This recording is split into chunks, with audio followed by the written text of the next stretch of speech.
How we doing? Welcome. It is Thursday, and I completely agree with Flickering Waves. Felt like Thursday was never going to get here, and for me, that had a couple different meanings this week because as of this afternoon, I am off for the next 10 days of work, and good God, it has been a rough few weeks. So I am eager to start this semi vacation. I've got family flying in, so I'm going to be spending a lot of time with her. So maybe some relaxation, but mostly going to be hopefully just having some fun, spending some time with my sister that I've not seen since last year, and I'm eager to get some good time in.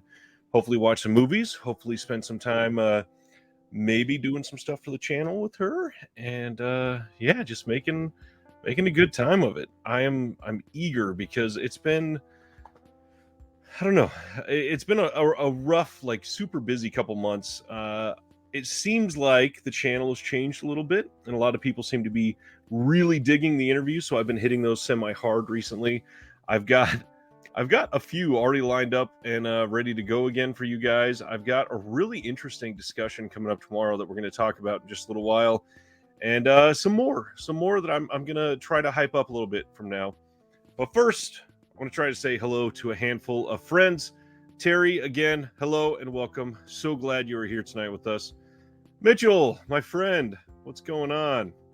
Jeff, hey, hey. Dead Sea Life, hey, I am so glad you keep tuning in here every week. You are always a wonderful addition to our conversation. Sardis, my friend, it is somehow only that time. It feels like it should have been Thursday, like 3 days ago. John, I really hope you're feeling better. For everybody that is the kind of person to send good vibes, John got hit really hard with heat exhaustion. He works for UPS, and with it getting, he lives just a couple hours north of me, and with it getting to like 103, I think was the highest last week around here.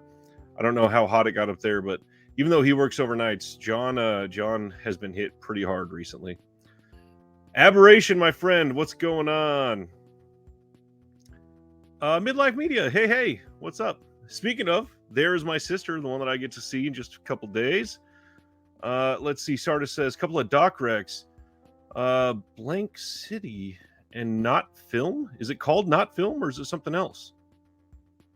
Interesting. I don't think I've heard of Not Film. I know I've heard of Blank City. And, I always listen to you, Sardis. I will absolutely put that on my wish list and take a look at that. What's going on, nerd of the 80s? Heard there is no AC in UPS trucks. Thankfully, I think John stays in the building, but even then, staying physical, even when, God, I think last week it might have even been on Thursday. It was Thursday or Wednesday night of last week. We have local like weather accounts for social media, obviously, because we're in Tornado Alley, and one of them posted that at 10:30 at night it was still like 93 degrees, which, God, that sucks. And I know that for like my sister in Phoenix and for where I grew up, that's not a big deal. But here where it's humid, it is miserable. And John says, no AC in the warehouse. Jesus. How is that legal? That is astonishing. I mean, the Earth's getting hotter. If this keeps happening, they're going to have to do something about it, obviously. They're going to have employees dropping like flies, period. Sardis says, Not Film is about Beckett's only film endeavor. Very interesting. I will have to take a look at that one for sure. Video Store, hey, hey. Bruiser, you're live. What's up, my friend? So glad you're here. There's not a lot of announcements this week. So what I have been doing is saving up some pickups for the last couple of weeks, and I have a lot here, like a couple piles, and I just cut this open. I did get in my monthly Vinegar Syndrome. We're going to be talking about a lot of these things because I've got a couple things to throw out there. I've got a theory about Vinegar Syndrome. I've got a couple things that I suggest you check out and give some support to if you are in the situation where you can support. And yeah, lots going on. Lots that I think you'll like to hear about. So we're going to get right into it after I read what Hilton just said. We have monsoon in Phoenix right now, hot and muggy. Oh, That is god awful. Dave says Arrow sale, baby. I mean, all right. I'm glad you're happy about it. It's hard for me to get excited about Arrow sales nowadays. Just from remembering the Arrow sales of 2019 and prior. We'll talk about that because we obviously we're going to get to that tonight. So I will save all of my. That's not true negativity. It is remembering the good old days, I guess, of 3 years ago. Man, I sound like an idiot. All right, let's get into this. Announcements. Right after our stream last week, took about a couple hour break, and then Imprint started releasing their monthly slate of announcements, and they've got some interesting titles in here. So this is all from the October bundle. This is if you're going to get it all in one bundle, coming to the States, or preparing to get it from Orbit or Diabolic, whatever. These are releasing in October, and not a ton of horror, but we'll talk about that a little bit probably.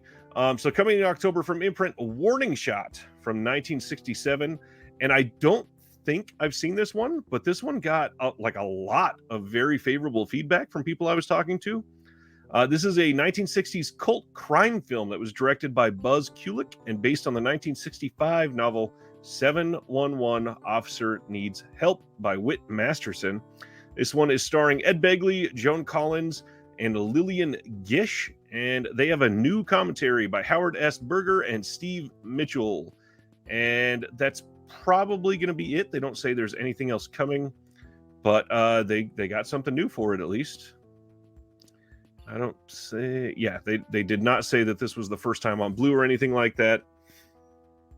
And now this one is The Rose Tattoo from 1955 with Burt Lancaster. And it says, when Tennessee Williams wrote The Rose Tattoo, he had one actress in mind, Anna Mangianani. Williams' sense of casting proved as sharp as his ear for dialogue. Mangianani won the Best Actress Oscar for a bravura, that's probably not how you say that, bravura portrayal in this drama that received 8 Academy Award noms, including Best Picture, and it won 3 of them. This one has a new audio commentary by Alan Rode and a new video interview with filmmaker Rob Nilsson on Anna Mangianani. And that is it for special features. But again, it's something. That's a plus. And of course, they got that slipcase that will be limited. This one is the first 1,500 copies. They are also adding Comeback Little Sheba with Burt Lancaster and Shirley Booth. This one is based on the Broadway play Comeback Little Sheba by William Inge. Shirley Booth, who had originated her role on the Broadway play, was making her film debut and won Best Actress at the Academy Awards, the Golden Globes, and the Film Critics Circle Awards. This is from 1952, and it was Newsweek called it one of Hollywood's few outstanding movies of the year. On this one, we got a new audio commentary by film historian Scott Harrison. This is a new 2K scan from Paramount, so they have been preparing this one for a little while, probably. A lot of the Paramount titles recently getting some good, decent scans, and Paramount for years had not been being released. They were just not putting out catalog titles, and all of a sudden, they are dropping catalog titles like crazy. And I think they probably will never come out and say this, but I think we actually have the pandemic to thank for this. I think that they were stuck, sitting on their hands.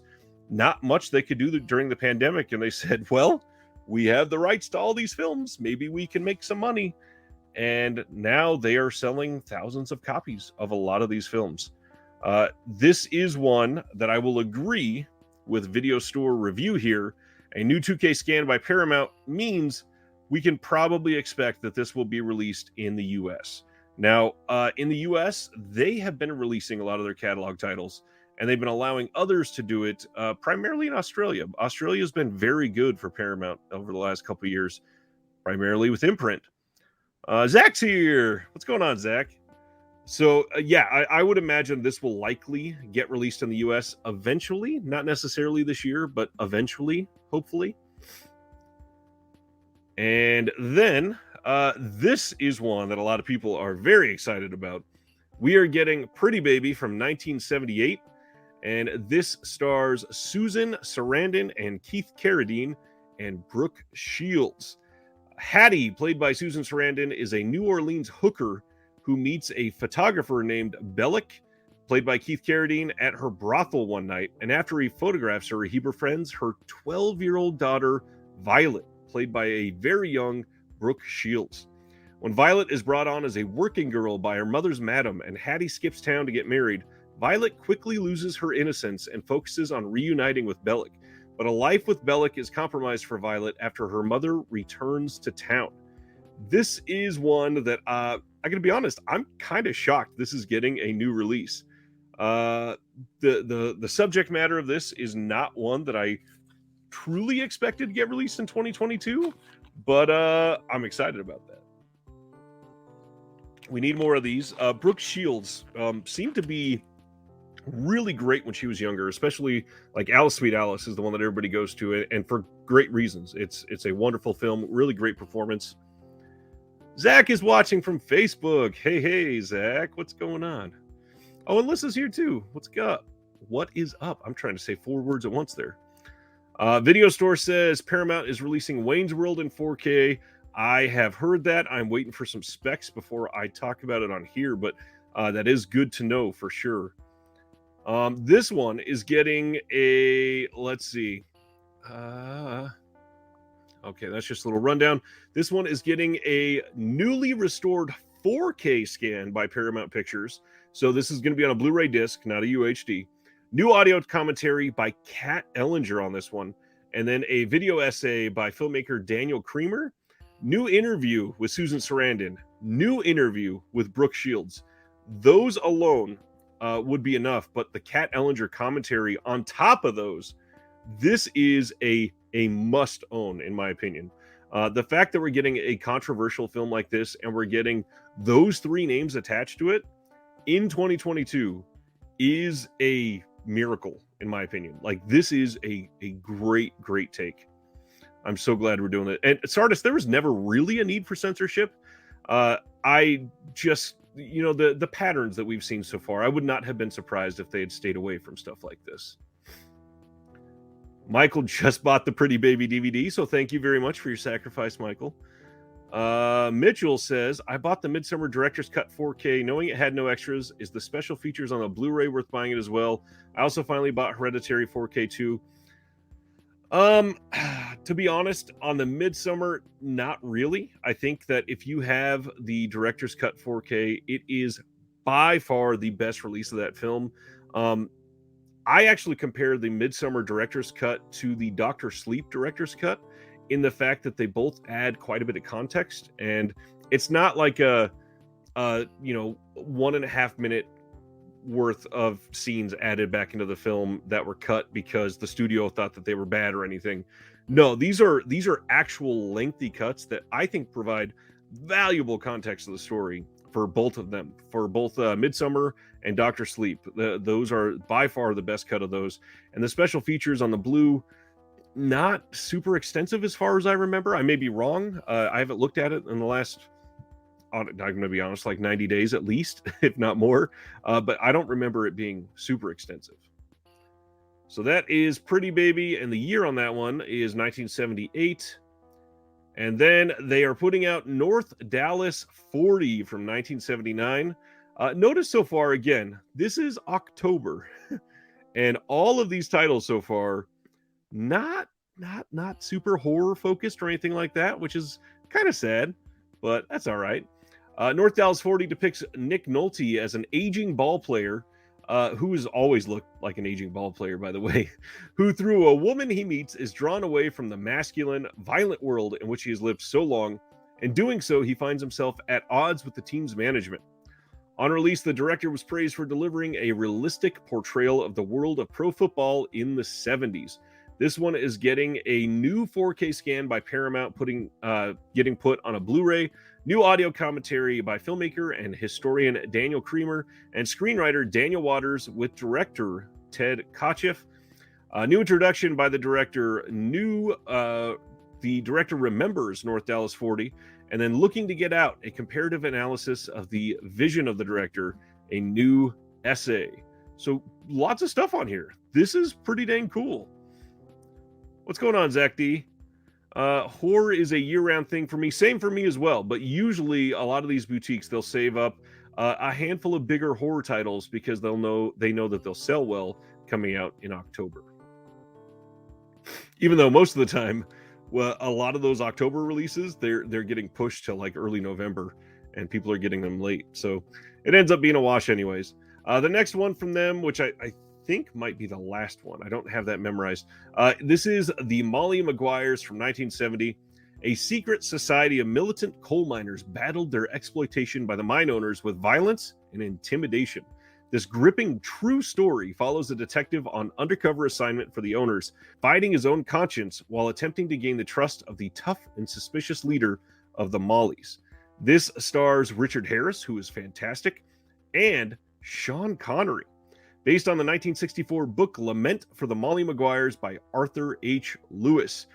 This has a new audio commentary by Howard S. Berger, and that is it for special features at the moment, but it does say more special features to be confirmed later. Oh, that's Zach's son. Nice. Hello. What's going on, Rob? Christopher says, I'm confused with Paramount because they are releasing their own movies along with Kino and Imprint. So there's going to be lots of re-releases. Just got to figure out the best release. Well, keep in mind, too, Imprint is technically for the Australian region. So it's not really re-releases. The world has just been made a smaller place by things like Orbit and Diabolic and Grindhouse and the internet. So even though it feels like we're getting re-releases, it's just multiple releases of the same film for different regions, and we're just playing wherever we want to play. Let's see. Sarda says he saw Molly Maguires when it came out. Very nice. That's awesome. And this was from 1970. And this one, to me, sounds like one of the winners of this month's batch from Imprint. Oh, okay. There was at least one or two more. I forgot about this one. This one is from 73. It stars Jack Lemmon playing Harry Stoner, a man caught in violent collision with his past and present life. He believes there is nothing significant in his life except survival, and that instinct pushes him beyond moral conduct. He'll juggle the books, supply women for clients, and even set fire to his own dress manufacturing factory. He's drawn to an America when life not only had values and heroes, it all seemed worth living and building.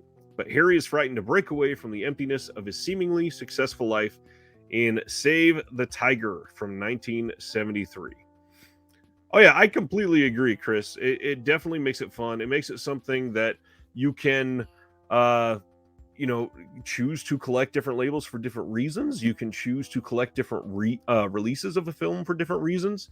A lot of the Paramount releases in the U.S., they are not getting a lot more special features. They're just coming out either fairly bare bones or getting a couple legacy features, but usually not everything that comes on the Imprint.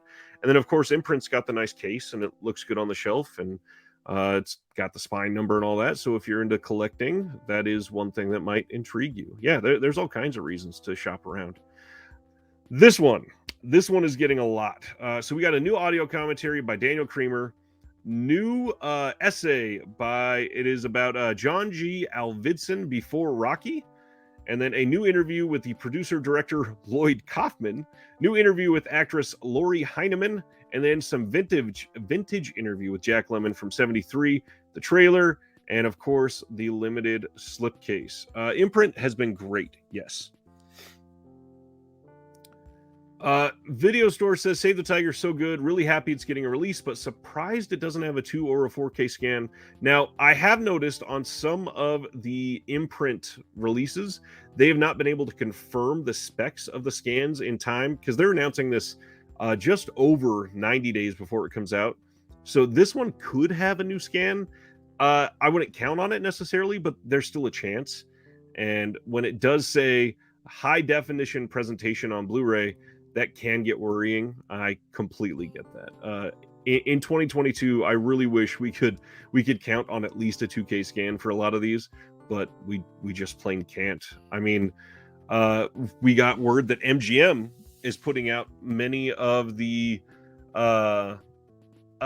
the old Bond Blu-rays. They're not putting them out on 4K. They're putting a lot of the old Bond Blu-rays just in a steelbook and releasing them. And a lot of those are literally like 15-year-old scans at this point. And we could do so much better than that, for especially for a series like James Bond that is essentially guaranteed to sell well. And they are just straight dropping the ball. It is so bad I didn't even bother to post them. I'm kind of deciding if I'm going to post them as an announcement or not, because the steelbooks, yes, they do kind of look uninspired to me, but on top of that, to just keep putting out the same disc for 15 years, that to me is much worse than a lot of these complaints about like Scream Factory and Arrow re-releasing titles in a better format. It's the exact same disc that they've been putting out for 15 years in multiple collections.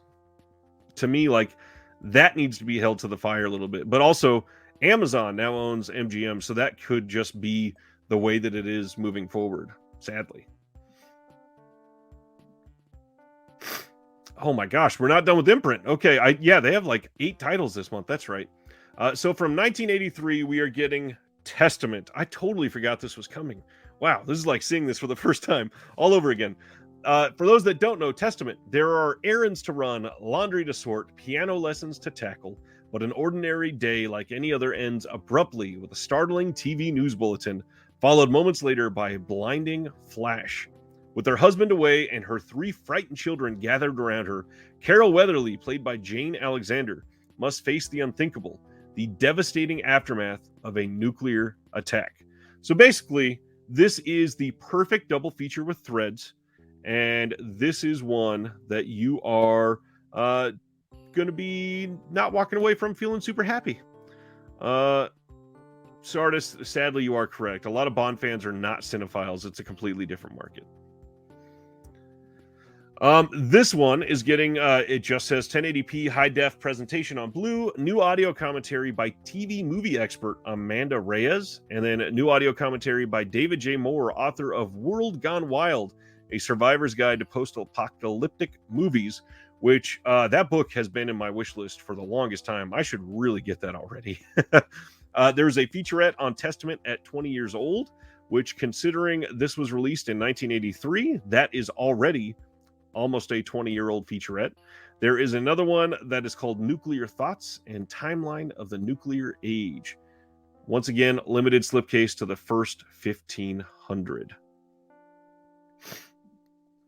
Aberration says Testament goes hand in hand with Threads and The Day After. And Rob was right on top of that after I talked about Threads. Video Store. Do you think studios should offer their entire catalog to collectors as mod pressings? Ooh, that way people wouldn't have to wait years just to get a bare bones data transfer. Oh man, there is a lot in the way of that, I would say.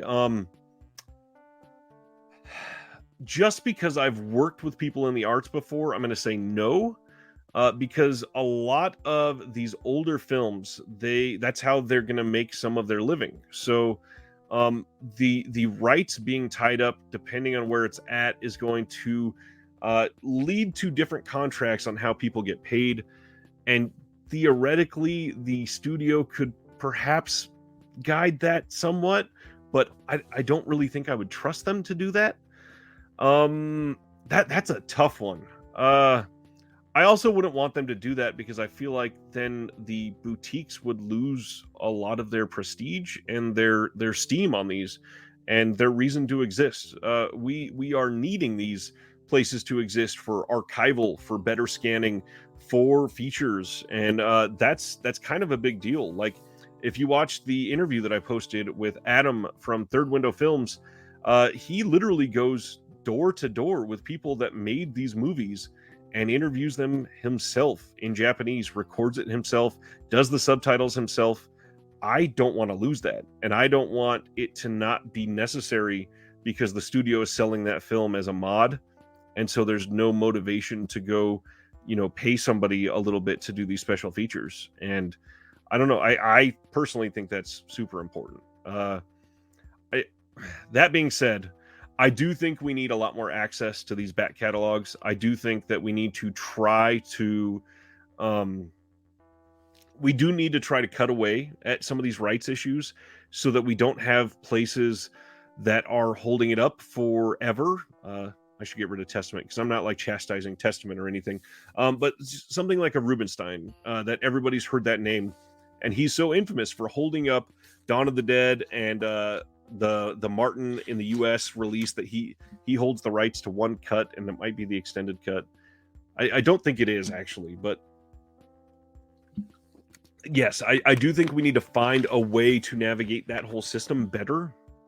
But yeah, I'm certainly going to say no to a mod, and I don't know. I just find too much value in the archival side of things, and that's, I mean, I brought this up before, but I've got a sign on the wall that says the Disconnected Museum and Library in this room, and that's how I truly view it. I want it in the best possible format. So when Something Weird started doing their image DVDs mod, it became impossible to continue collecting them. Yeah, because they exploded. They went from a very small number to, oh, there's like 45 available. Yeah, completely agreed, Dead Sea Life. As long as the picture is decently good, I'm a big fan of special features to watch after the movies and enjoy listening to the commentaries. Me too. I think we were going to talk about this in a little while. I've been doing much better. If you've been watching this channel for a long time, there was a long month streak where I was not able to watch anything, and I'm trying to watch at least one single movie every single day. And what it has basically turned into are the nights that I don't have shows, I'm watching a movie while my wife falls asleep on my shoulder, and then after she's done, or after the movie's done and she's still asleep on me, I won't want to disturb her, so I'll just put on some of the special features, take some notes so I can talk about them on here or a review or something. And yeah, that's yeah, there's a lot there. I'm so glad to be able to watch some of those features. It makes everything, just that context feels so much better. And I've talked about that on some of the interviews recently as well.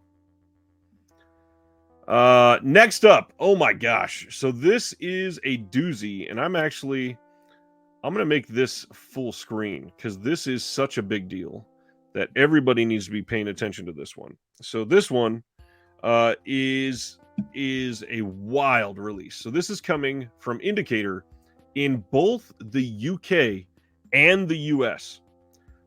This one is coming on October 24th in the UK, 25th in the US, and it is going to be a limited to 6,000 run, but that 6,000 is worldwide. So they are not limiting, to 6 or 10,000 in the UK like they have on some of their releases, and then releasing it later in the States. No, it is 6,000 worldwide. And unfortunately, I don't see a lot of these getting regular edition releases. So let's take a look at this. This is what the box is going to look like with the belly band. And then here is the whole picture of the box. And there is so much in here. First off, let's go through this. This is called Magic, Myth, and Mutilation, the micro-budget films of Michael J. Murphy. And those are dated all the way from 1967 to 2015. So it spans almost 50 years of this person's life. And there's so much out here. So let's go over this a little bit. Despite this prolific output, a total of more than 30 completed films over a half century, of which 26 survive, Murphy's work remains rarely seen and little championed. Fitfully available on videotape and barely represented on DVD, this comprehensive and long gestating 10-disc Blu-ray collection seeks to rectify that situation once and for all. Boasting all new 2K restorations from archival 16mm and 8mm elements, as well as a number of new digital captures from Murphy's personal tape masters. This extensive retrospective of the obsessive auteur's work is bolstered by a wealth of bonus features, including surviving fragments from lost films and a 120-page book, all of which provides the definitive account of the weird and wonderful worlds of Britain's great unheralded DIY filmmaker. And what they usually do for the Indicator sets is release some of the highest quality things that you can do for some of these films, and I am so excited to see this. I, just like most people when this got announced, I've never seen one of Michael Murphy's films.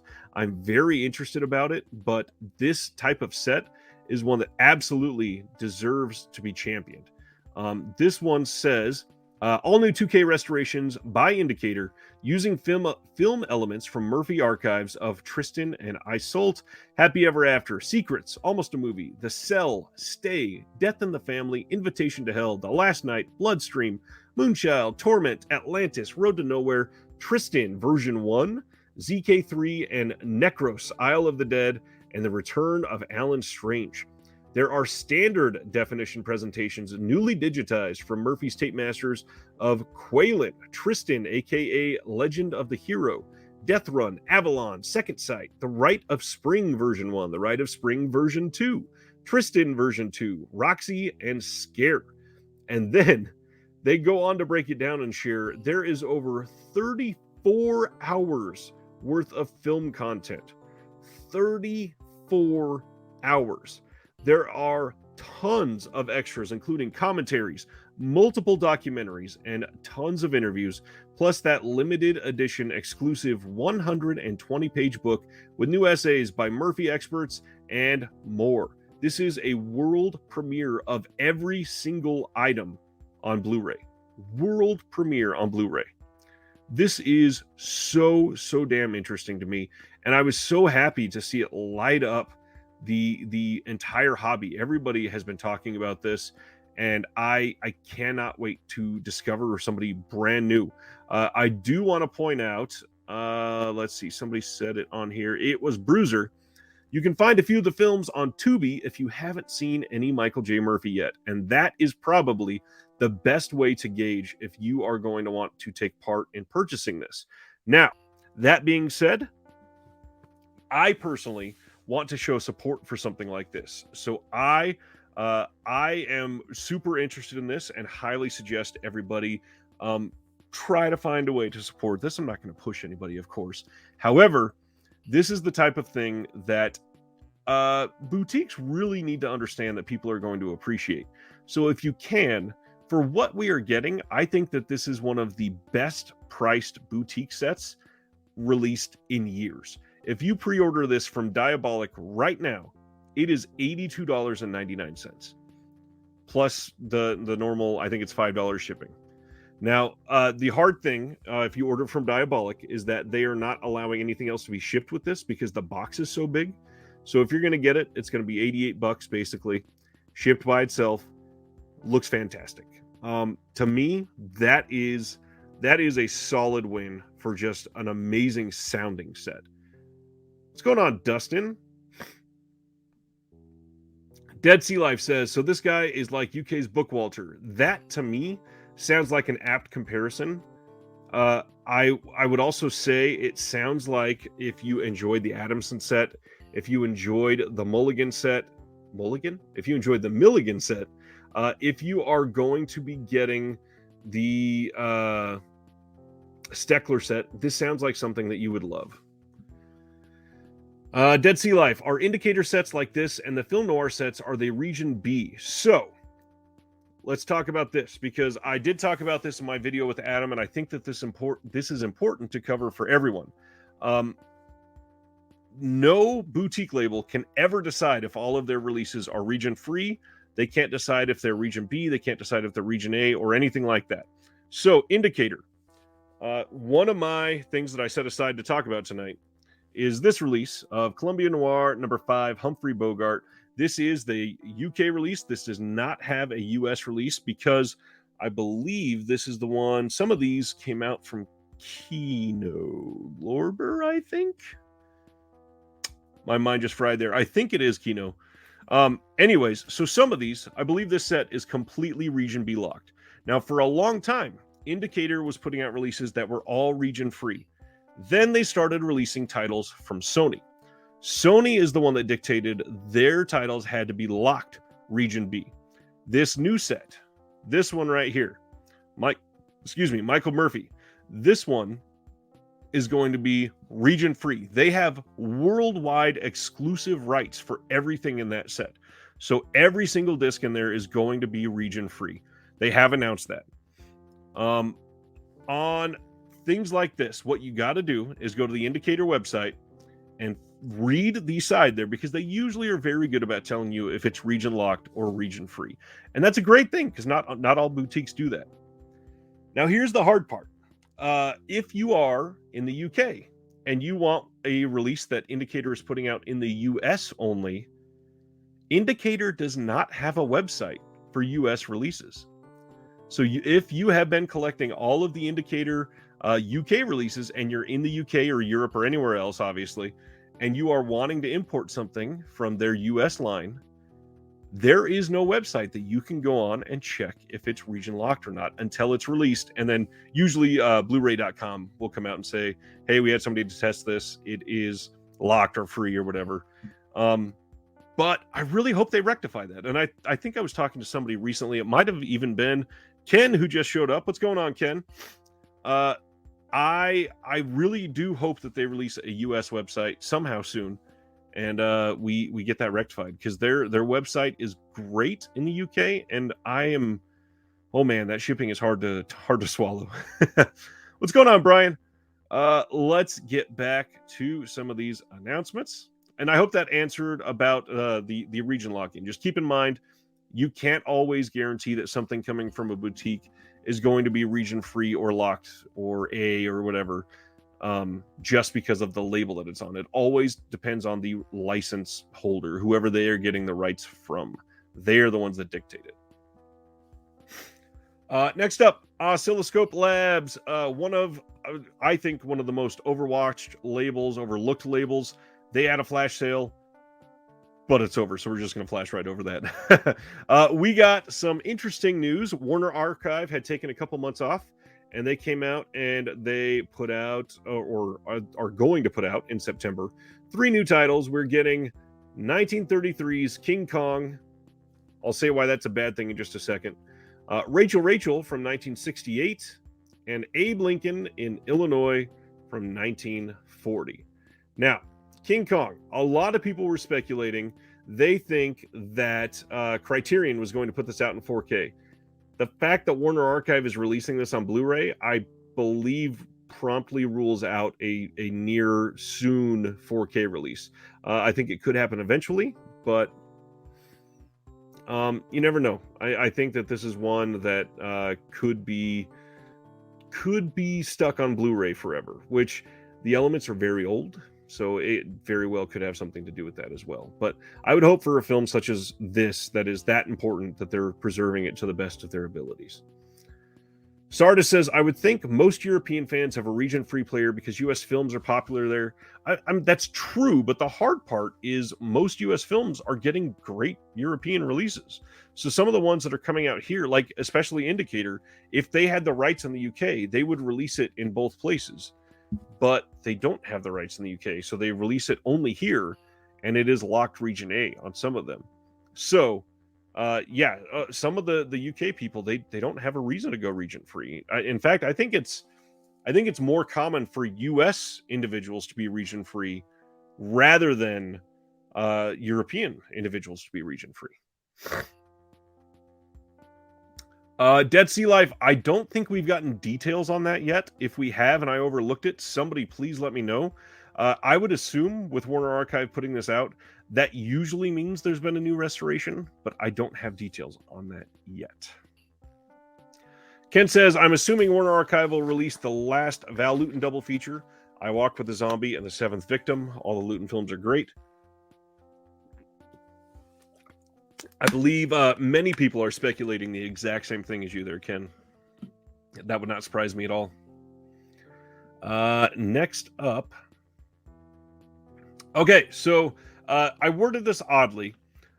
This says there is a newer distribution label out of the UK on the scene, and they are called Plumeria Pictures.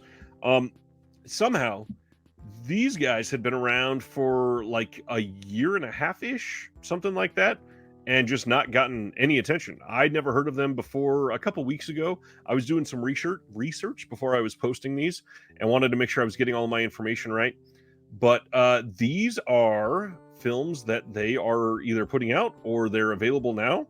So on September 19th of this year, we are getting Mazes and Monsters. This is the slipcover on it, and here is the inside. This is the limited 40th anniversary edition. And from what I hear, this movie's pretty bad, except Tom Hanks is in it, and he's supposedly the best part of it. It says, adapted from the best-selling novel by Rona Jaffe, which was loosely based on a tragic true story. The made-for-television Mazes and Monsters was an early role for two-time Oscar winner Tom Hanks. Hanks plays Robbie, whose interest in a role-playing game called Mazes and Monsters, clearly supposed to be Dungeons and Dragons, takes a dark turn when the line between fantasy and reality starts to blur. Sounds like they're trying to capitalize a little bit on the Stranger Things fad right now, too. Presented in HD for the first time anywhere in the world, which is exciting to me. With exclusive artwork by the legendary Paul Shipper, this 40th anniversary edition is a must-buy for Tom Hanks fans and RPG enthusiasts. This is going to have an 8-page booklet featuring an essay by film and games writer Dan Jolin about the reality and sensationalized fantasy behind the film, an exclusive audio commentary with RPG legends Seth Skorkowski, Scott Dorward, and Joe Trier, Veronica Escamilla-Brady, and Yogan Falvey. Now, the fact that it says the word exclusive audio commentary, I'm willing to bet that this is going to be coming to another label in the near future. Usually when they say something like exclusive, that means there's going to be a competing release. And they're saying this is your reason to buy this from us. Sardis says, sounds like we need another interview. I will be looking into it. I pretty much reach out to every single label, and we're going to be talking about that in just a little while, by all means, because it is an important time to talk about it. From them, we also have Soft Top Hard Shoulder. I kind of really dig this slipcover artwork. Here's the inside art that I really don't dig, and that is clearly Peter Capaldi here on the front. And this one gets an audio commentary with the director and producer Richard Holmes. This is from 1992, and it sounds like a very British film. I know next to nothing about it, but I want you to read this if you are starting to get into this label and you're thinking about either getting all of them or, man, I'm real excited to check out British films. This is an odd note here. U.S. customers, please note the Blu-ray is region-free. However, customers with some Sony Blu-ray players have experienced playback issues. Please do not order if you have a Sony Blu-ray player other than a PlayStation 3 or 4, that is so specific, as we will not be able to refund orders where this is the issue. Thank you for your understanding. I am really confused about that. Rob, we are actually about to talk about that one. Promise. Nathan, my friend, what's going on? Oh, Skolder's here too. What's going on, Skolder? So yeah, keep that in mind if you're looking to get from Plumeria. And then we are getting sneakers, as was just mentioned. I do really dig the slipcover on this. This says Too Many Secrets. Here is the inside art, and man, that cast. If you've never seen Sneakers, fun movie. Robert Redford, Dan Aykroyd, Ben Kingsley, Mary McDonnell, River Phoenix, Sidney Poitier, David Strathairn. This one gets a new video interview that says exclusive again with writer-director Phil Alden Robinson, an exclusive audio commentary with Film Stories editor Simon Brew and sneaker superfan James Moran, who is from Severance and Cockneys vs. Zombies. Then again, exclusive audio commentary with film critic and sneaker superfan Priscilla Page. Another audio commentary with writer-director Phil Alden Robinson and director of photography John Lindley. And then they have some archival interviews from 1992 and trailers, stuff like that. So a lot of stuff on there. A lot of stuff. That's too good not to highlight. Dead Sea Life says, I'm willing to believe they couldn't get a PS5 to test it on. That's probably true. Terry says Mazes and Monsters was worth a watch, but I don't know if it's really worth the purchase. Fun if you like the rip from the headline genre of TV movies, and it is a TV movie that turns a lot of people off because of the type of film. Rob says highly recommended, almost a pre-version of the first Mission Impossible. And again, that cast alone is enough to at least catch your eye and look a little further. That's all we got from Plumeria at the moment. I will be keeping an eye out on their future releases. But on Saturday, we got an announcement from Kino that says the Blue Iguana is coming soon. This is from 1988 with Dylan McDermott. Jessica Harper, that's a big name on this one. Jessica Harper, of course, from Suspiria. And then James Russo, Pamela Gidley, Flea, and Dean Stockwell is the other big name on there. And this is directed by John Lafia. I think that's how you say it. It's either that or Lafia. I do not remember. But he did Child's Play 2. Next up, Indicator is Barnes & Noble is hosting a sale on the U.S. Indicator releases. These are all 50% off, and there is no date listed of when this ends, but you can get a lot of the Indicator titles at $17.50, which is a steal for a limited edition Indicator release. And as long as I think at Barnes & Noble, I think it's $50 for free shipping. Somebody will confirm in the comments, I'm sure. But that means if you get 3 titles that are $17.50, you're going to get them shipped for free. That is a great deal. I mean, that's an incredible deal. If you're just looking to get a couple of them, and they've done some really good things. They've got the older La Llorona. They've got the Monastery title from like the 1930s. They've got the standard of the Mad Dog Morgan release in there already.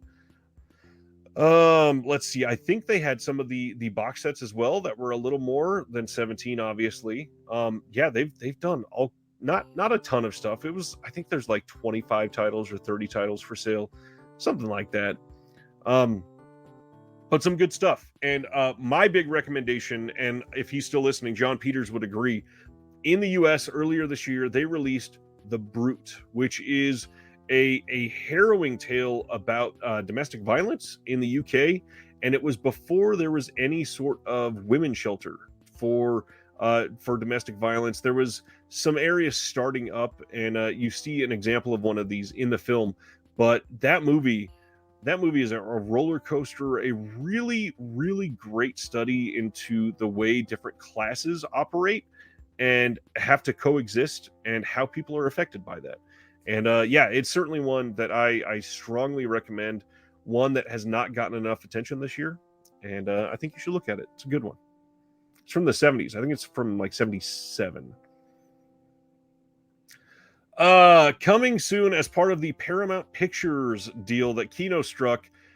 This is coming in 4K, so this is going to be a UHD disc. We are getting The Score from 2001. This is going to have a full HDR Dolby Vision 4K master by Paramount. And for those that don't know, this is Robert De Niro, Marlon Brando, Edward Norton, and Angela Bassett. And this one is directed by Frank Oz. To me, not a great film, but one that, as an Oz completionist, I'll probably have to get it eventually. I really love Oz. Literally this morning, I watched The Little Shop of Horrors for like the 30th time of my life. I've literally got a Muppets tattoo. So yeah, this is one I'm definitely gonna have to look at. I love the cast, obviously, but it was 2001, and it was not the best time for a lot of the actors in this film. Moving right along, Muppets reference. We are getting on October 4th from Mill Creek some more entries. That's the word. Into their retro VHS line. We're getting The Paper from 1994. Really good cast on this one too, including the smoking hot Marissa Tomei, and then we got Glenn Close, Michael Keaton, Randy Quaid, and Robert Duvall, and then Shadowlands with Anthony Hopkins and Deborah Winger. The Cure with Brad Renfro and the kid from Jurassic Park. And then The Replacement Killers from 1998. Really interesting set of titles that don't seem to go super well together. But yeah, it's Mill Creek. What's going on, babe? That's my friend Jake. I had to point that out. Next up, I put up my interview with Adam from Third Window Films. I just wanted to point that out so everybody could get a heads up in case you did not see. If you watched it, please let me know what you think. That was a really interesting conversation, I thought, and a dive into somebody that puts literally his heart and soul into every single release. And it was really cool to have a conversation with somebody that was in Japan, literally trying to go, like I said earlier, door to door to get some of these features. And it is astonishing to hear how these are affecting other cultures, or other cultures are affecting the releases even. So yeah, that was a big one. And I really hope more people find that eventually. Anti-Worlds. We just got done talking about Indicator. This is like a sister label of Indicator in the UK only. They do not have any US titles, but they are offering, again, a bundle about where you can get all 11 of their titles right now for 50% off if you use the code bundle50 at checkout. And the quality of the Anti-Worlds releases are excellent, just like Indicator. They are fantastic, top of the line, great stuff. A few of their releases even have bonus films on the release. So it is quite a great way to get these films. It seems like they did not catch on very well, and they're trying to get more people to buy in so that they can get more titles or something. They've ran this sale a few times, and I really hope that people take a look at Anti-Worlds, because they do some really interesting, more like modern art house cinema. And I think their biggest title, it was a Shudder title for a while, if I remember right. I think it's called Dogs Don't Wear Pants, and they've done some more since then. I think I've got a couple that I'm missing from them at this point, but they do incredible work. And Orbit carried them for a little while, but if you could, I would suggest looking into this. If you've ever been interested in them, they are going to make the most money when you buy direct, period. And that is the best way to support them. And plus, the pound right now is very weak compared to the dollar. So it is time, this is one of the best times that you could do it. This was mentioned earlier. Arrow Video is now hosting their Camp Arrow video sale. It is running till August 22nd. This is a long sale. This is going on in the UK and the US, and I'm probably going to be doing a video about this one in just a few days. I'm going to let it kind of sit in, and I'll let people meld with what's going on in the sale for now. Jeff, no, they are certainly not all art house, but that is like the overall vibe of the line, I would say. A lot of them were like, they just like Indicator, they do like monthly waves, or they had been, at least. They haven't released anything new in a while, but the ones that were very early on, they were a lot more art house. Arrow Video. So one thing off the bat, I will say, I checked in, and if you're in the US, their Battles Without Honor and Humanity titles, once again, those are only $5 a piece, and that is not a mistake.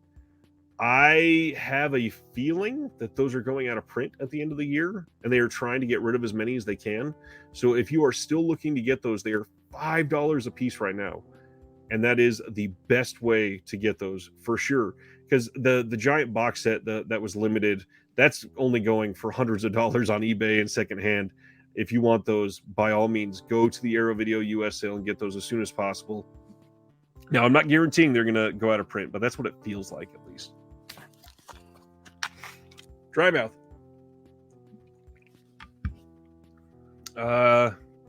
Let's see here. We got just a couple left here. Deaf Crocodile is launching a Kickstarter in just a few days. On August 1st, they are doing a full restoration and a physical media release of the movie Solomon King from 1974. And let me see here. This is linked right here at the top here on all the social media and all that. You can sign up to be notified right now. And their blurb that they put on the page, it says, "We're hoping you can help us make it across the finish line by supporting the restoration efforts and purchasing some of the great rewards we're offering," which I'm real curious what that's going to be. This movie is unseen in nearly 45 years. The long-lost, independently financed black urban crime action film Solomon King, from director, actor, producer, writer Sal Watts, was shot in Oakland, California in 1973 with a cast of mostly non-professional actors, killer soul funk soundtrack, and incredible clothes from Watts' own Mr. Sal's fashion stores. The film is being restored with the full cooperation and support of the filmmaker's widow, Belinda Burton Watts, and utilizing the only surviving complete print of the film from the collection of the UCLA Film and TV Archive. The original 35mm soundtrack elements are also being used. And if I read the story right that they posted, Deaf Crocodile, one of them happened to only discover the soundtrack in some store, and now they heard the soundtrack and they went, you know what? I need to go and release the film. And they started looking it up, and this is where we're at now. Oh, John, that's a great question, but I have a feeling that OCN money is not as I don't think they're rolling in the dough that people think they are, even if their stuff is selling out and selling out quickly. Nathan says, jumping into my Karloff set from Eureka, signing off on that. Glad I was able to stop by. Thanks, Nathan. Have a good night. Enjoy Karloff. I forgot that one of those just released, right? And finally, speaking of out of print just a minute ago, Kino Lorber has announced that the following 70 titles will be going out of print very soon. All of them, except for the DVD-only titles, are part of our ongoing Wall Supplies last sale, which has more than 150 titles. So I wanted to shout out some of these, definitely not all of them. Some of these I've talked about before. Let me see here. Just a handful real quick.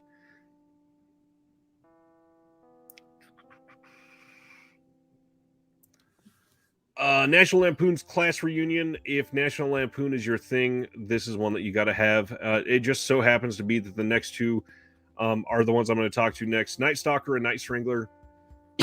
Excuse me. Those are a big deal and really great restorations. Unfortunately, I don't see those getting 4K releases, and if they're going out of print from Kino, I don't really see anybody else putting them out. Kino may eventually put out like a double pack of the two of them, but that's certainly not guaranteed. So if you don't have those, this is going to be the best time. And I think right now they're only like $9 each. So again, free shipping from Kino is $50. If you can get there, $9 each is not a bad price for those at all. In fact, it's a great price. If anybody else sees one of these that I'm skipping over real quick, just because I'm not trying to name them all, by all means, shout it out in the comments. The other one I wanted to point out was Space Camp. Space Camp is surprisingly fun for a 1986 sort of cheesy movie. Really well done. A very, I believe, child-friendly. I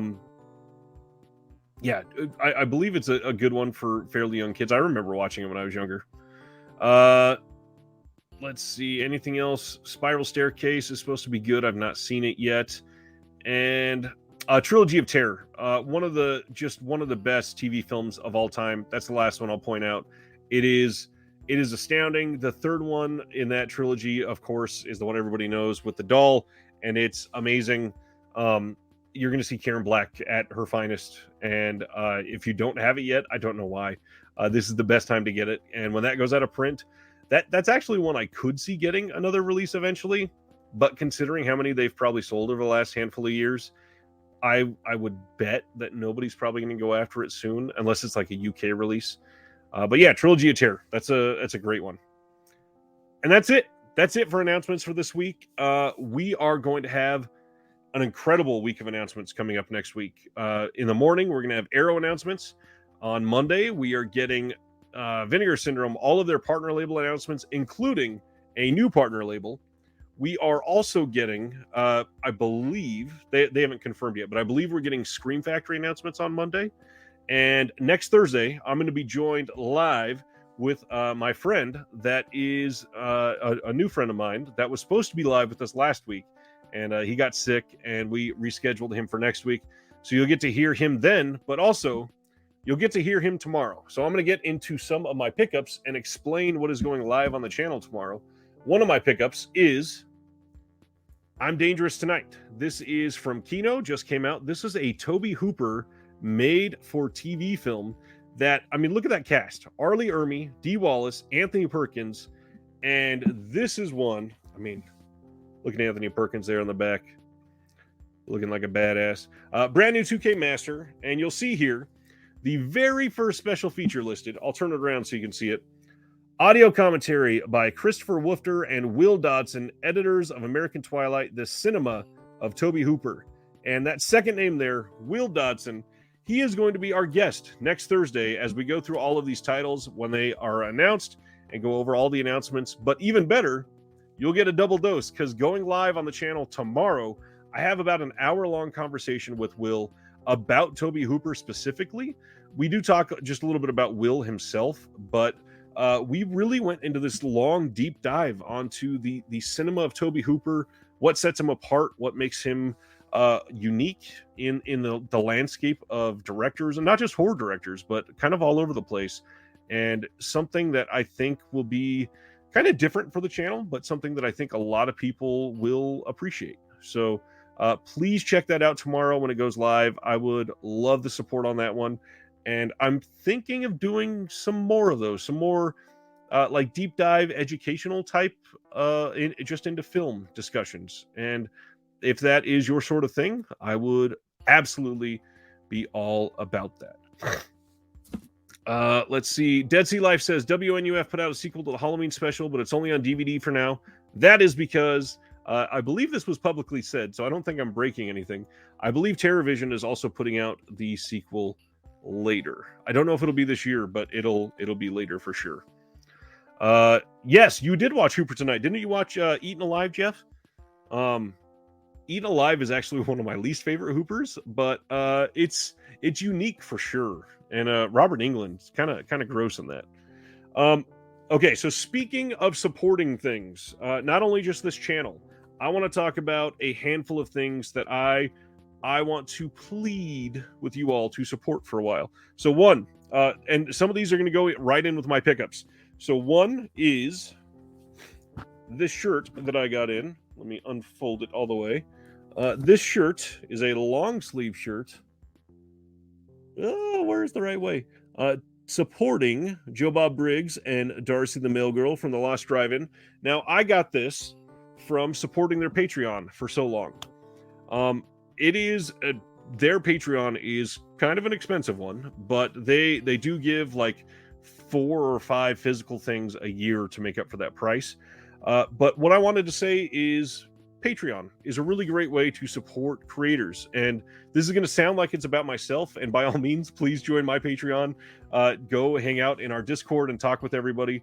But not just myself. There are loads of other Patreons out there that helps keep these creators alive. They help keep them functioning. Even if I got 50 new patrons tonight, I would still be out money from what I paid to keep this channel going. And I'm not talking about buying releases or anything that, like the streaming software that I'm using right now, it is an expensive one every year that it pays to re-up every single. In fact, I think the bill is due tomorrow because I started around last July. And then there's some other software things. So yeah, there's a whole bunch that I would still be in the red from starting this channel. And it's just because I love this community and I want to help people. But there are other creators out there. There's other YouTubers. We got Michael Keene's got a Patreon. Aaron Pinn's got a Patreon. I think Master Chaos has a Patreon. I think Serial at Midnight has a Patreon. Yeah, a lot of the other YouTubers in the scene, they have ways that you can support them. But then beyond that, there's movie podcasts that have Patreons. There's Deaf Crocodile's about to start a Kickstarter. There's things like The Last Drive-In. There are all kinds of Patreons out there for certain things, and the best thing is that they get you some sort of perks usually. So take a look at those and consider voting with your wallet when you possibly can. One way I do that is by supporting indie cinema, and I want to highlight one that I came across, and that this is still sealed, so I'm not saying I've watched it or think that it's amazing or anything yet, but I try to support indie cinema as much as I can. And this one I just discovered, I think it was from a Reddit post. It's called Horror in the High Desert. Now, this caught my eye. Oh yeah, totally forgot, John. Yeah, Sam Deegan has a great Patreon. Tons of stuff there for her. And the link was on my interview with her, so by all means, please go check that one out. Horror in the High Desert. I grew up in Southern California in the desert, and it's called the High Desert, so I didn't know if they were talking about that desert. Turns out they were talking about Nevada, so close enough. But they are making sequels to this film, and they are going to be out soon. They have a Facebook page for this. If I remember right, I think the website is literally, let's see if it's on here. I think it's horrorinthehighDesert.com. And I believe this is just a mod, BDR. But I love doing things like this because they take the time to write a literal handwritten note for supporting indie cinema. And it's it is the perfect time to do things like that because people are hurting all across everything. Yeah. Oh, what should I do next? I'm gonna do this one. So I think I mentioned last week. Oh yeah, totally forgot to mention Piz. You're right, Chester. Gosh, was it 2 weeks ago now? Yeah, 2 weeks ago now. I went and saw Grindhouse, the Quentin Tarantino, Robert Rodriguez double feature in a local owned cinema, really nice cinema here in Kansas City called Screenland Armor. And before the show, they did a trivia question for everybody. And they said, we have a prize tonight. And so because we were watching Grindhouse, they said, all right, we have a question. And it is about a director who made a start on Grindhouse, in Grindhouse Cinema. And immediately I was like, all right, I might be able to get this. I'm going to raise my hand super fast. And they mentioned he was really tied to 42nd Street and he directed The Stuff. And immediately I was like, bam, totally know this one. And I mentioned, of course, the correct answer. And I'm sure all of you guys know it. But of course, we're talking about the Larry Cohen. And I won there's a pin on top here. What is the pin for? Nightmare Junkhead, which is a local horror podcast from Kansas City. And they gave away from their own collection Motley Crue's Girls, 7-inch vinyl. And all this to say, support local cinema. When I got this and I opened it up, on the inside, they also had included 2 tickets to Carpenter Fest 5, which sadly I had already bought tickets to. So I am donating these 2 tickets to another individual to go to see Escape from New York, Escape from LA, and They Live on the big screen next month, triple feature, and I cannot wait. So yes, support local cinema, support repertory theater. It is something that doesn't get talked about enough, but a lot of these really have a struggle to keep these coming in. And although Thor will sell out many theaters and all that, it's not necessarily easy for these theaters to do that because Disney puts all kinds of stipulations on what they play, how many times they have to keep it playing, and it gets ridiculous. So yes, support good local theaters. It is a really easy way to make sure that you're kind of voting with your dollar. I mentioned the episode dropping tomorrow. I want to mention one more thing. Next Monday, I have an interview dropping that I think a lot of you are going to be excited about, and I'm going to start hyping you up now. I had just recently, oh good Lord, these are heavy. Because of some different things going on with the Alamo Drafthouse website, I wanted to make some purchases.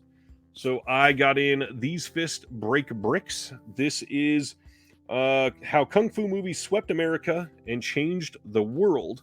This has been on sale on the Alamo Drafthouse site for a long time, and I believe it's still available. Check this out. This is very heavy, so not easy to share. There's Dynasty, Kino put that out. There's a whole bunch of other pictures, lots of essays, Shaw Brothers stuff, all kinds of stuff in there. But the other one, this is the exciting reason to talk about this for Monday. This is Warped and Faded, Weird Wednesday and the Birth of the American Genre Film Archive by Lars Nilsson and Friends, edited by Kirla Janice, which if you are in this hobby, you know that name quite often because of everything she's been doing recently. But this is the story of AGFA. And on Monday, I have an interview going live with AGFA that I think is really, really interesting and just an amazing deep dive into how they operate. And it is planned to go live on Monday because we do talk about the item that they are releasing on Monday, which I think that you are all going to get very excited about and want to purchase because it sounds incredible. Just to continue collecting from them over this last year has been it's been interesting, and it's been like rewarding to say the least, to see how they've grown from releasing effects and Bat Pussy to suddenly they're releasing these big like Leather Boys and She Freak, these more important titles. And I do bring that up in the interview, that it feels like they're sort of graduating to these more important, more of like prestige titles from AGFA, and they do talk about that. So yeah, I think that is one that a lot of you will definitely be loving. The guys from Agfo were gracious enough to spend an entire hour with me, and they were just so nice. So please, when that one goes live, please give some time to listening to that from Agfa. All right, we're going to go into some of these pickups. I'm going to do some of these and then go into the Vinegar Syndrome one. But first, just in case anybody only wants to talk about the releases, I want to talk about what is coming out next week, which is honestly not a whole lot. We are getting finally the US release of Tenebrae in 4K, Flatliners in 4K from Arrow, the trio of Chuck Norris titles from Kino Lorber. Short Bus is finally coming from Oscilloscope. That got delayed once. And then High Desert Kill, I believe that's a Code Red title. And then Shout Select, Last Days in the Desert. Apples is coming from Cohen Media. And then the Essential Jock to Me is here. I don't remember. That's not getting a new release, right? Why is that up there? That's weird. Huh. I may be wrong there. But yeah, that's it. It is a very light week, and then the week after that is where we really start picking up the heat. Pardon the pun. Let's see. Terry says, definitely check out theater websites. Some of them have great shirts that can help support local cinemas as well. Absolutely. Not only the t-shirts, but literally just purchase in advance. Purchase your tickets. That shows a lot more support than you think. Rather than going live and purchasing them, it makes them understand that they're wanted and people are going to be coming out and planning for it. Sardis, I'm doing a video on Oscilloscope and I'm going to mention that, but yeah, it has been a while since they have been sending anything. They've had some rough time this year with some of their elements that they've been doing. And all right, how about those pickups now? Let's go through some of these. So this one, or rather these three, I guess. I've talked about these before. I'm a part of a raffle group for boutique releases on Facebook, and I got this for $2. And I'm really glad I didn't purchase it from the Severance sale, because certain people, like the person who just commented, not to rub it in or anything, John still hasn't got his June Severin order that he made. And that sort of thing would irk me. But I got in just... Oh, is that nudity? No, it's not. Okay. Jess Franco's Mansion of the Living Dead. Now, keep in mind, I don't love Jess Franco, but I am willing to try again on some of these. And I've never seen this one, and it looks okay, but most Jess Francos do. And then the other Jess Franco is Macumba Sexual, or Macumba Sexual. I don't know how to say that one. This one looks like classic Franco, which means I'm probably not going to love it. But I am glad that I got it for $2 for both of these. But then as an added bonus, it also included the brand new release of Libido. And you'll notice in front, let me get this open. In front of the slipcover here, it even included the autographed little postcard here. And I really wanted to see this one. So I got this for $2 with those two Jess Franco titles. So I am stoked on that. I do not have to buy this brand new. That will save me a ton of money. Let's see. Sardis says, I went to the Paramount in Austin and talked with the manager and mentioned that the Texas theater was still closed and wanted a photo of both marquees lit up. He went down the street and turned it on. Wow. That is awesome. What a nice dude. That is fantastic, Sardis. I was also a part of a group buy with a handful of friends, and we got in from Arrow in the UK the 4K release of the original art cover of Tenebrae. No reason to choose this over Synapse. I know a lot of people were curious, like, is there a reason some people are going Arrow over Synapse? Not really for me. I just have all the other Argentos in the original art from Arrow. So, yeah, I've got this now to add to it. And I am going to be watching this one soon in 4K. And I can't wait to see how good it looks. What should we do next? Okay. I had, let's see, I think it was December. I won another raffle in the Facebook group from Flip, actually. He hosted it, and I won a $100 gift card to Diabolic. It was part of something that he was trying to do nice for people, and I put in a pretty sizable order around then to get the $100 and to get it in, and it included, not that was an Orbit order. This one, Miami Blues from MVD Rewind, which is the exact same as the Shout release. So if you have the Shout, you do not need this. Nothing different whatsoever. The other MVD Rewind, Desperate Hours. This one has Anthony Hopkins and Mickey Rourke. And then finally getting some titles that a lot of you have shown for the last few months that I've wanted. I've got Hero and this next one. Oh man, I've been waiting for this. The 4K release of Uncle Sam from Blue Underground. Trying to get that lenticular to show there. A really interesting one to me, especially because I grew up very close to the city of the name of this next film, and I know nothing about this. 29 Palms. This is from Fractured Visions, and I believe, let's see, I think that this is talking about the 29 Palms in California, near where I lived, and I got to check it out. It looked and sounded great. Fractured Visions has done really great work so far. This next one is not really great work, and I really regret ordering it.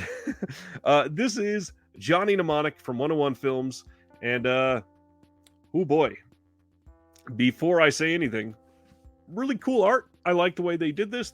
They treated it really nicely. What is this one? It does not say on there. Who is the production company on this? Is it MGM? I don't remember. Anyways, the transfer on this is supposedly worse than the DVD transfer. In 2022, if you're going to make a Blu-ray release worse than the DVD transfer, you got to try pretty damn hard to mess it up like that. So yeah, kind of sad I wasted like $24 on this one. That gift card could have went to something much better. And then rounding the gift card portion of it, I got in the newest Columbia Noir number 5 that I showed earlier from Indicator. Once again, showing that they're probably the most consistent boutique label out there. Everything looks great, looks to be the highest quality. This is number 3,977 of 6,000. And there is all the unique art for all of the covers on the inside. This one has Dead Reckoning, Knock on Any Door, Tokyo Joe, Sirocco, The Family Secret, and The Harder They Fall. Is this still working? I keep getting weird flashes on my end. I just want to make sure the stream is still working, especially because nobody's commenting. Couple more that I added on just to make sure that I could get the most, since I didn't have to pay for any of those other ones. I finally got in some older Eureka releases from a couple months ago. Execution in Autumn. Everybody's raved about that one. And this is all from that same Diabolic order. Then the Shaolin Plot. This is one that looks amazing with Sammo Hung. Still working. That's good to hear. Oh, Dead Sea Life. Tell me about it. I'm missing... Oh, gosh. Let me see. I've got an actual list. My indicator that I'm missing is Hammer Volume 4 and then The Wonderful Worlds of Ray Harryhausen Volume 2. And man, can't find them for a decent price anywhere. I've tried to trade for them. Can't find anybody. Yeah. Next one. This one has been getting rave reviews as well. Pleasure. This, my friend John Peters is going to rant and rave about again, and John DeMarco really loved this one as well, both in the comment section tonight. For those that have not heard much about this says, let me see if I can, don't bother me, couldn't read it. Ninja Thyberg's debut. Ninja, is that right? Is this person's name Ninja? Her debut feature film, Pleasure, is a journey into the Los Angeles porn industry through the lens of newcomer Bella Cherry. Strong, self-confident, and determined, Bella embarks on a mission to become the best at any cost. Pleasure is written and directed by Thyberg with a stunning first-time performance by Capel, who anchors an ensemble of adult industry actors And supposedly, this is like the get that out of my eye now. One of the least sexy films that you'll see with the most sex scenes. So if you're into that sort of thing, pleasure. This is supposed to be great, and I cannot wait to see this. The Arrow release of Demonia. So I got this primarily because there is audio commentary by Stephen Thrower on here. In fact, that might be on the Severin release. But then, what is the Disc 2? Fulci Talks, a feature-length 2021 documentary by filmmaker Antonietta De Lillo, based on an in-depth career-spanning video interview with Lucio Fulci from 1993, conducted by De Lillo and critic Marcello Garofalo.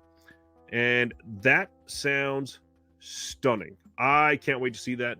Fulci, amazing. One of my favorites, which is probably hilarious after saying that I don't love Jess Franco, because a lot of people put them around the same.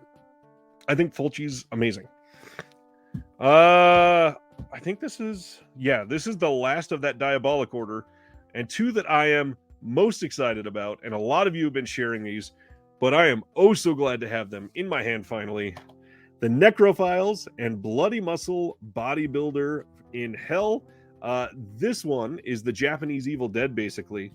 And this picture of the baby, should be enough to tell you what it's going to be. But the funniest thing is that this included a Bloody Muscle Bodybuilder in Hell Ghost Stress Dumbbell, which this is made out of like a really, really poor foam. But the best part, I don't know if this is going to show up on camera. They branded it, and oh, there it goes. Yeah, it does show up. They branded it. I put in an extra syllable there, and it weighs like 20 grams. It is the smallest amount of promotional material item that I've ever seen. But these look like gold, and I'm going to open Bloody Muscle Bodybuilder in Hell because so many people have been showing these off that I want to see anybody that has not seen these to be able to see what they release on the inside. And Necrophiles has gotten a lot of attention because that one has a condom on the inside. But, oh man, my case is cracked. That's all right. Opening it up, first off, there's a lot of stuff in here. That would have been awful if it was the disc. So first we get an i4 video, little like an actual plastic video rental card. You get a sticker sheet with things like Monster Hit, Not for the Squeamish, Exploitation, If You Don't Mind, Rewind, Unrated, there goes the card, all the standards, and then a pair, well, that's interesting, a pair of booklets all in here. And this one, one's a booklet, and one is a very small fold-out poster of the art. Very small. But then you have the disc and alternate artwork, which, considering what it looks like, it is the original art, which means I'm putting that one out, of course, so I can see it. Visual Vengeance. For those that don't remember, this is a like a sister label of Wild Eye Releasing, which Wild Eye, for those who don't know, probably because you don't have anything from them, they are known for being a semi-low quality, like dollar bin style horror film releases, and now they're putting out stuff like this in a special new line, and it's spine numbered and everything, so everybody's going to want all of them, and they look great. And everything I'm hearing is that they are a really great time, and I just can't wait. Funny enough, there's still a lot. We haven't even touched Vinegar Syndrome yet, and I still have more that I've been saving to go over with this big group. In one of these random orbit things from months ago, Red Sonja, or no, this one wasn't months ago. This was fairly recent.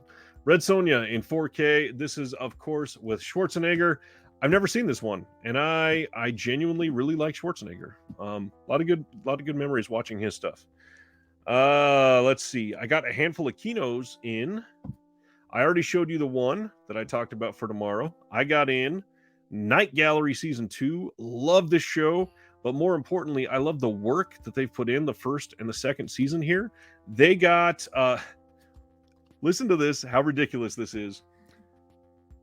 32 audio commentaries by Night Gallery authors and historians Scott Skelton and Jim Benson, filmmaker Guillermo del Toro, director John Badham, actress Laurie Prange, and film historians Tim Lucas, David Shao, Amanda Reyes, Gary Garani, Craig Beam, Reba Wisner, Kim Newman, Stephen Jones, and Mark, how do you say that last name? Dawidziak, maybe?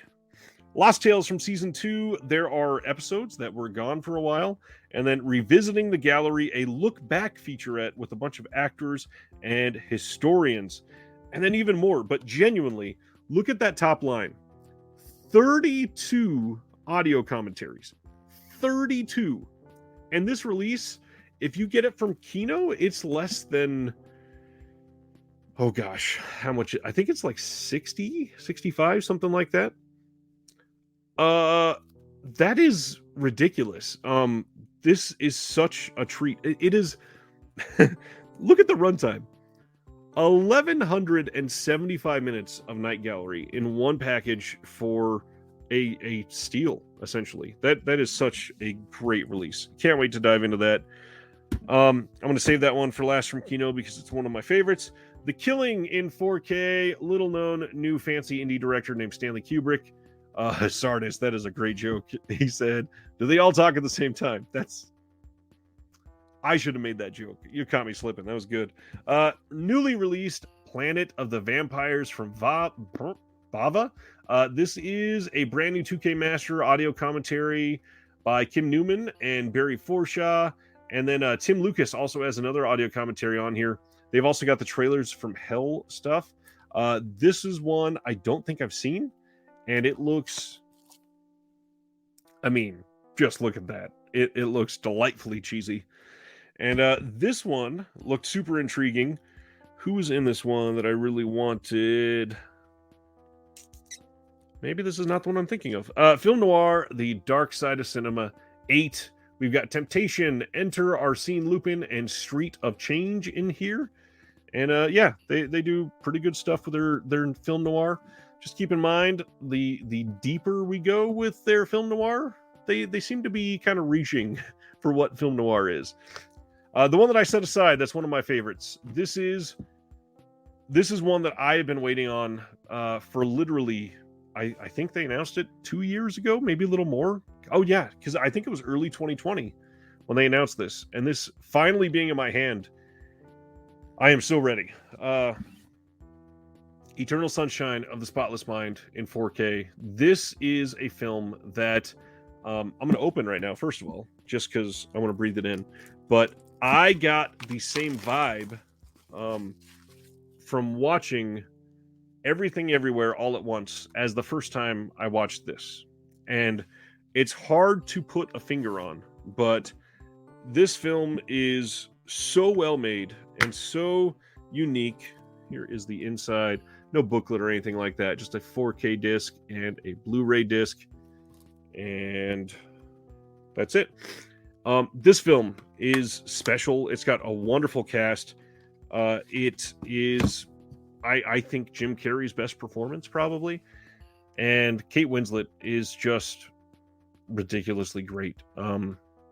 If you have never seen it, I strongly recommend watching it twice. The first time will be to get blown away, and the second time just to sort of absorb it.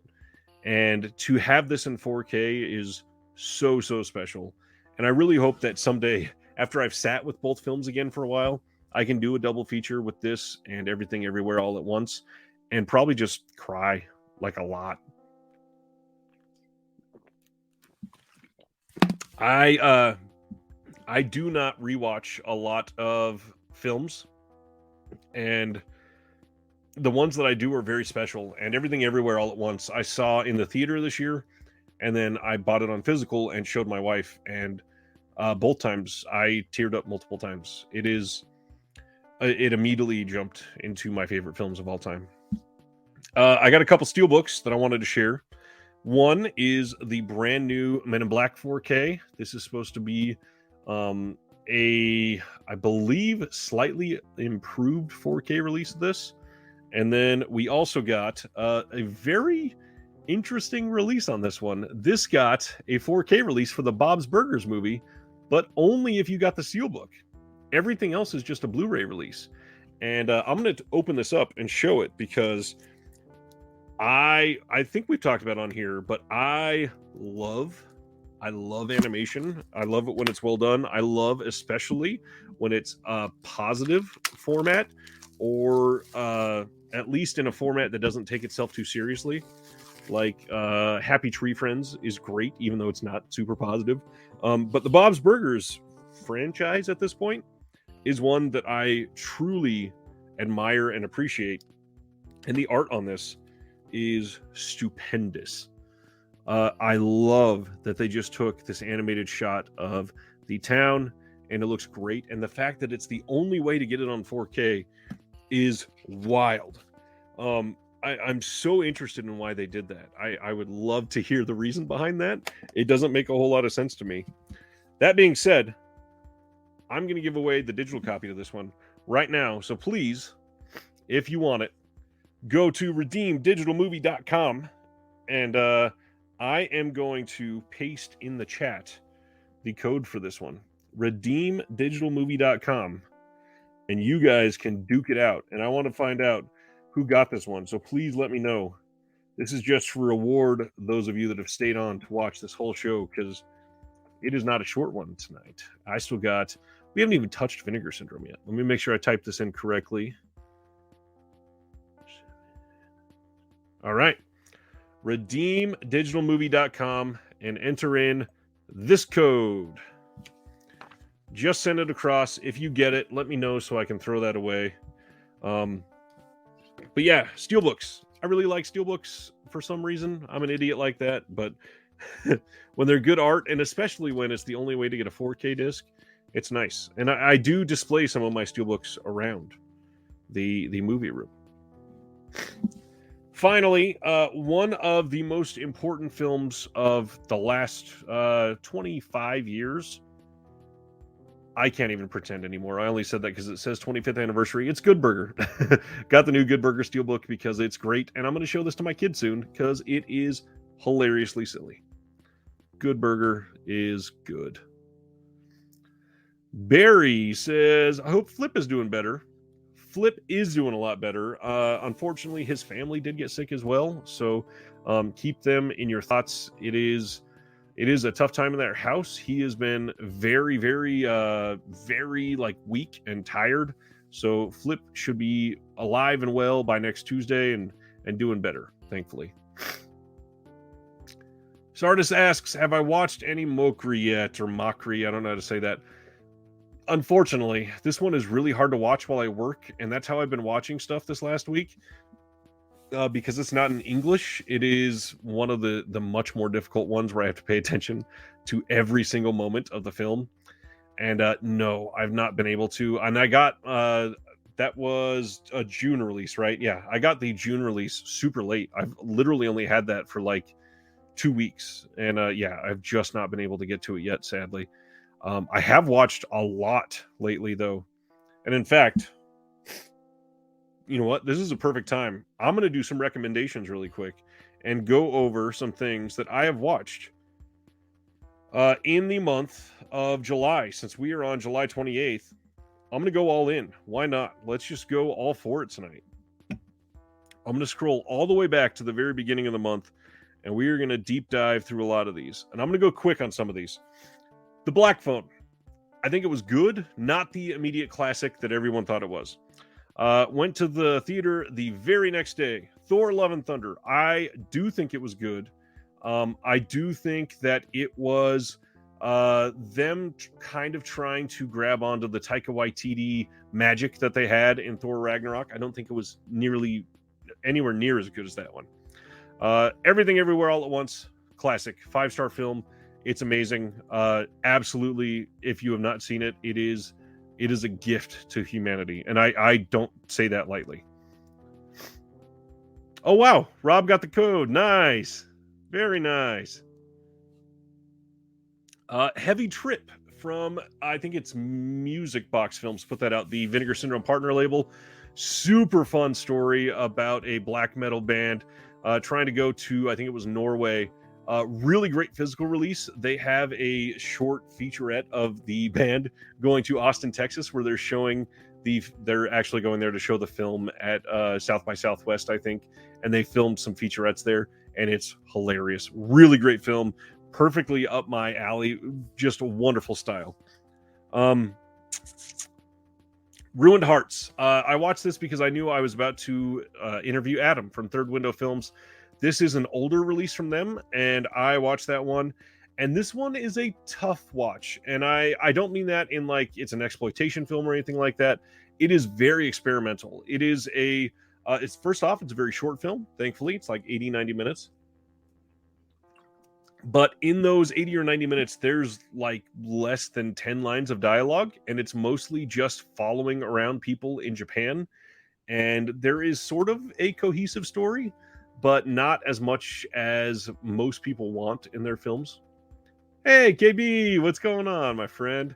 So yeah, Ruined Love it's interesting. There was a lot of beautiful shots in it. So if that's what you're looking for, it would make a maybe not. I was going to recommend it would make a good, like, let me put this on in the background for like a party or something, but there's a couple scenes that would be a little odd. So there is sort of a narrative following, but it's mostly just walk around the city type of film. But I will say it has one of the best soundtracks for a film that I've ever heard, or score primarily. Although there are some actual music tracks. I think it's all done by the same artist, and it is great overall. And they just sold their 1,000th copy, and it took like 6 years, which is astonishing. Next up, I watched Field of Dreams. Absolute classic, banger, perfect film. I watched that with my kid who loves baseball, and he was transfixed for the entire thing. All that is, man, sorry I'm late. I'm still affected from Lloyd Kaufman this morning. I'm still affected that you shared it with me. I gotta be honest. It was weird. After Field of Dreams, I watched The Toolbox Murders, the new 4K release from Blue Underground. Looks beautiful. Pretty solid exploitation film. That is the first time I've watched that in years, and it was like watching it for the first time again. Solid film. Then was my Grindhouse double feature. And oh man, seeing that on the big screen as the whole experience with the fake trailers and everything. I know a lot of you have done that before, but I missed out on it when it was originally released. And somehow Repertory Cinema never showed it around me for years. Finally got to do it, and it makes it so much better to see it on the big screen. I still love both of those films. Robert Rodriguez's input in there is quite a bit better for me. It's very aligned with my style of comedy. I did just go into that. I finally, I really think Planet Terror is the winner there. I love that Couch asked as I was talking about that. Yeah, Planet Terror is the better film. I think Kurt Russell is the best performance out of the two by far, but he just can't carry Death Proof enough for me. I think Death Proof was a lot of fun for sure, and they're both great, but I just love Planet Terror is sort of like an Italian knockoff, or it's like a knockoff of an Italian knockoff of a Carpenter film, which basically is me dictating to somebody the perfect film. And yeah, considering they go balls to the wall in that movie with like the weird gross gore and the weapons and the random exploitation and everything. Yeah, I just love that movie. It is so much fun. Love that movie. Finally, after I watched The Black Phone, I finally sat down to watch all of Summer of '84. I had seen the opening to that one previously, but I had not seen the whole thing. And everybody was saying, since I didn't love Summer of '84, or since I didn't love The Black Phone, Summer of '84 might have been what I was looking for. And oh God, were they right. I loved Summer of '84. I thought the ending to that movie, well, first off, the ending felt like it was coming to an end probably 3 or 4 times, which some people hate. On this one, I think it worked very well, and it killed. That movie is fantastic. Really tense ending for sure. Fairly realistic movie for the most part. Obviously, there's a couple things that dip into the odd side. Zach says, have I seen Turbo Kid from the Summer of 84 filmmakers? Yes. Thankfully, yes. Long time ago. Turbo Kid is great. Somehow has gotten a lot of really great releases now, too. After that, I watched the new 4K release of Miami Connection from Vinegar Syndrome, and I still think it is. I'm probably going to lose some friends here, but I think Miami Connection is a lot overrated. I think that it is fairly boring and not a whole lot happens in that movie. Obviously, a lot of people look at it as a so bad it's good film, but it doesn't even have that charm for me. It's just a very sort of average film. It just sort of happens. There's a lot that I could point out that was fun, but not enough for me to go, man, I'm dying to see that one again. Yet now I own it twice. After that, I finally got to see X. Did not get to see it in theaters, and I'm so glad I was able to see it before the new trailer just dropped for the prequel, and it was fantastic. I was really holding myself to try to not hype it up too much in my mind, but it was still great. I do think Ty West is able to film tension in a super unique way in modern times. I don't think all horror directors get it right, and I do think that he is able to. Prime example in this film was the alligator scene in the lake. Not going to spoil it because I know it's still very new for a lot of people, but that lake scene is filmed like a masterclass of how to build tension, and I am shocked that I was like in that whole exact specific that whole scene. It just really got to me, and the movie was fantastic. Rob says, see why I was asking for a release of X in 4K. Well, I've got news for you. It's being released on 4K in Germany. Unfortunately, it is coming in a German media book 4K, which I would not be surprised if it came in another release in 4K in the States eventually. And in fact, if Ty West is able to pull off a really great film with Pearl, I could see A24 doing a double 4K release like they did. Well, it wasn't 4K, but I could see them doing a double 4K release, like their release of The Souvenir. Again, The Souvenir was not in 4K, but I could totally see them doing that and kind of double dipping on fans a little bit. But Pearl looks great. I'm really excited for that. I don't love Mia Goth, but I do think she killed it in this film twice. And for those that haven't seen it, that's probably a small spoiler. I'm sorry. Terry says the theater experience for Miami Connection carries it for me even 10 years on. Going to see it again next Friday. That's cool. That's awesome. I could see how that would, especially going. We just talked about this semi recently in the Discord too. Just the way that those around you can make or break a theater experience. I can see that one being great with a bunch of friends. Not even just in the theater, just a bunch of friends sitting at home and kind of probably not even roasting it, just giggling with it, basically. Yeah, I could see that being fun. Ooh, Couch says easy best 2022 horror. Oh, I kind of have a hot take. It's up there for sure. I don't know if I should share. The longer I wait and think about it, the more I love a film that a lot of people are not talking about anymore. The movie Fresh. I think that is up there with X for top horror of the year. I think Fresh was very unique and fresh. I hate to use that word after saying that.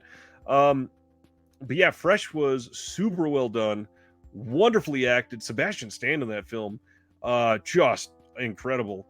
A really unique storyline, and it's an original thought. It is something just like X, and the fact that it's from an original an original story is something that we don't get a lot of anymore. But now, I mean, we're talking about X and Fresh, and obviously, I would be remiss if I didn't bring up Nope. Nope was very good as well, although I kind of view that as a lot more of a sci-fi film than a horror film, although it's certainly both. After X, I watched E.T. E.T. is still a classic. Not a whole lot to say about that. I showed my kids, and they got super bored of it. It's great. Then, as we talked about on the last stream with Flip, and actually that one was on this channel as well, I finally saw my first anime, and I watched Perfect Blue, and it was very good. It was not something that I'm dying to watch the next one or anything like that. The animation style certainly put me off a little bit, but the music was good in it, and the storyline was unique. And when it picked up in those first, is it okay to is it okay to spoil a 25-year-old movie? Yeah, 25 years. When the deaths started happening, the movie got a lot better. But even then, I don't know. It felt its age a little bit. 25 years, it's a long time.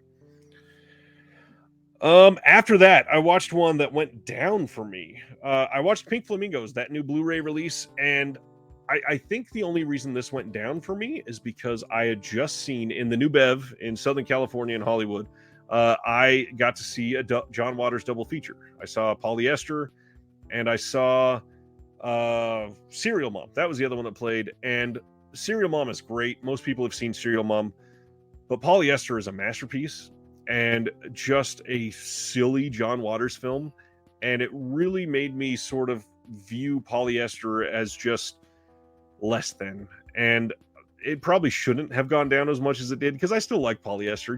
John Waters is still fantastic, but yeah, it certainly lost a little bit of luster this time compared to the last time I saw Pink Flamingos. And now we're starting to get, or wait, no, we're not. When was the last time we met? The 14th. Okay, so yeah, this is all new. Oh no, it wasn't the 14th. It was 28, 27, 26. It was the I don't know. Oh, it was the 19th. Wow. Okay, so I watched Crazy Rich Asians for the first time. Really great romantic comedy. Throw that out there. Really well done. Loved Aquafina in that, and I usually don't love Aquafina. Then I watched The Rental. I'd originally given this one 3 stars. I dropped it to 2.5. I did not love this movie. It was not great. Dave Franco directed, and starring Alison Brie and a couple others that I don't remember their names of. It's basically an Airbnb horror. Not great. The last 12 minutes or so are good, but it felt like it would have made a good short film in a really awful 87-minute movie. After that, I watched Come On, Come On, and that movie broke me. So Come On, Come On is a wonderful black and white modern film starring Joaquin Phoenix that I gave 4.5 stars. As somebody that was watching his nephew and just spending time and seeing a real relationship between an adult and a child that is not even like mutual respect and not a parent relationship, which is not something we see all the time. Yes, as a parent myself that doesn't have a great relationship with my parents, and I've got 2 young kids of my own, it was one that crumbled me. And I was working that day when I watched it, and this one took so much attention out of me that I caught myself just not being able to do anything else. Come On, Come On is great, and I would recommend it for anybody that has any relationship with a child. It's something that you'll be able to relate to in some wonderful ways. It's so good. Then again, I've watched a lot of things this month, so I'm so glad I get to talk about all these.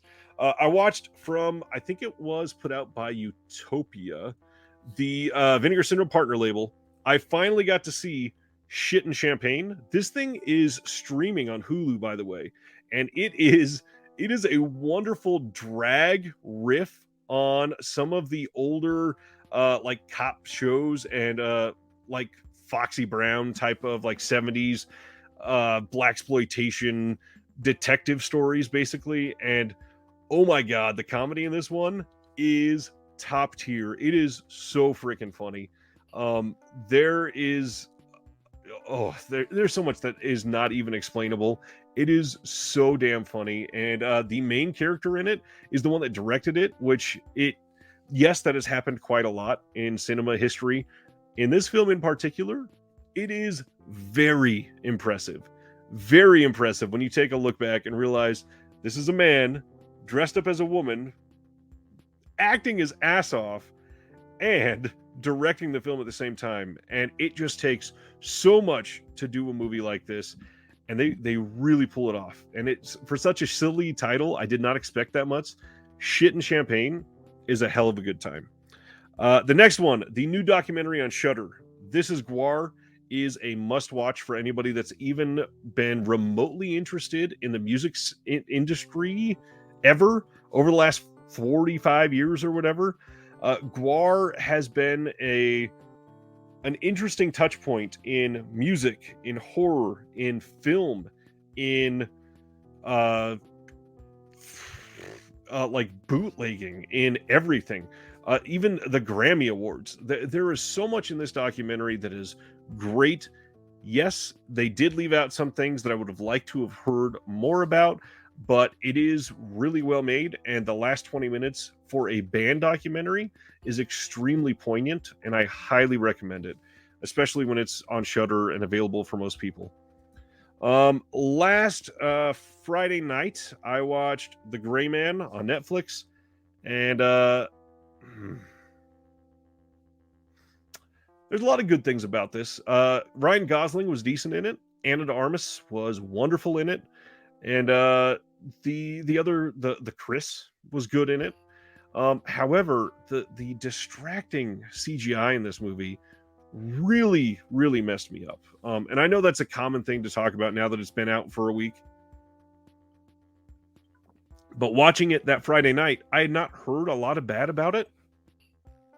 I kind of hated most of the movie. I think some aspects of the story was fun, but the action wasn't even that great. And it was, I don't know, for me, it was just really weak.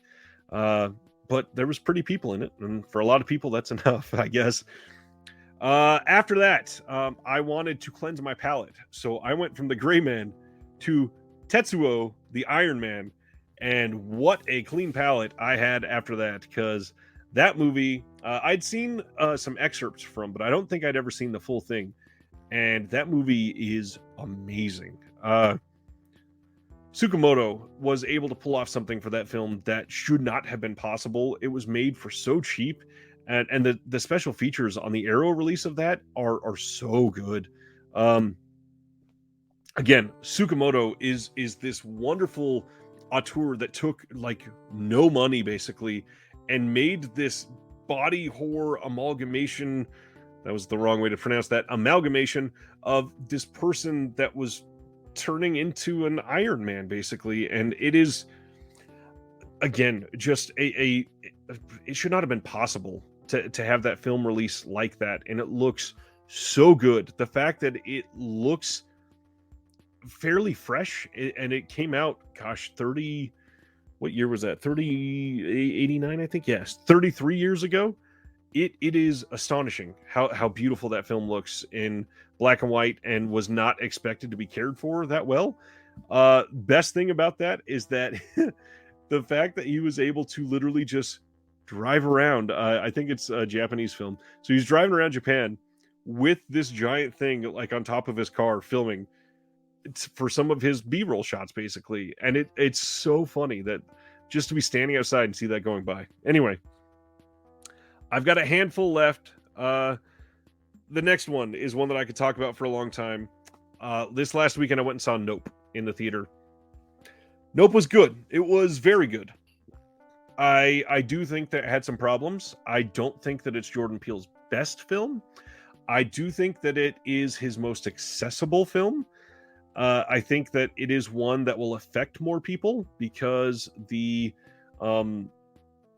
not heavy-handedness of a message in this is probably something that a lot more people want to feel right now, because people don't want to see something like Get Out, sadly.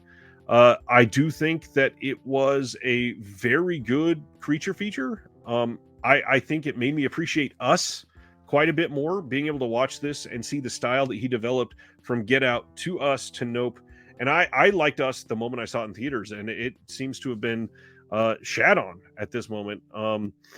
I don't know that there is a lot to find in this movie, and that's okay. Not every movie has to be this deep dive into emotions or storytelling.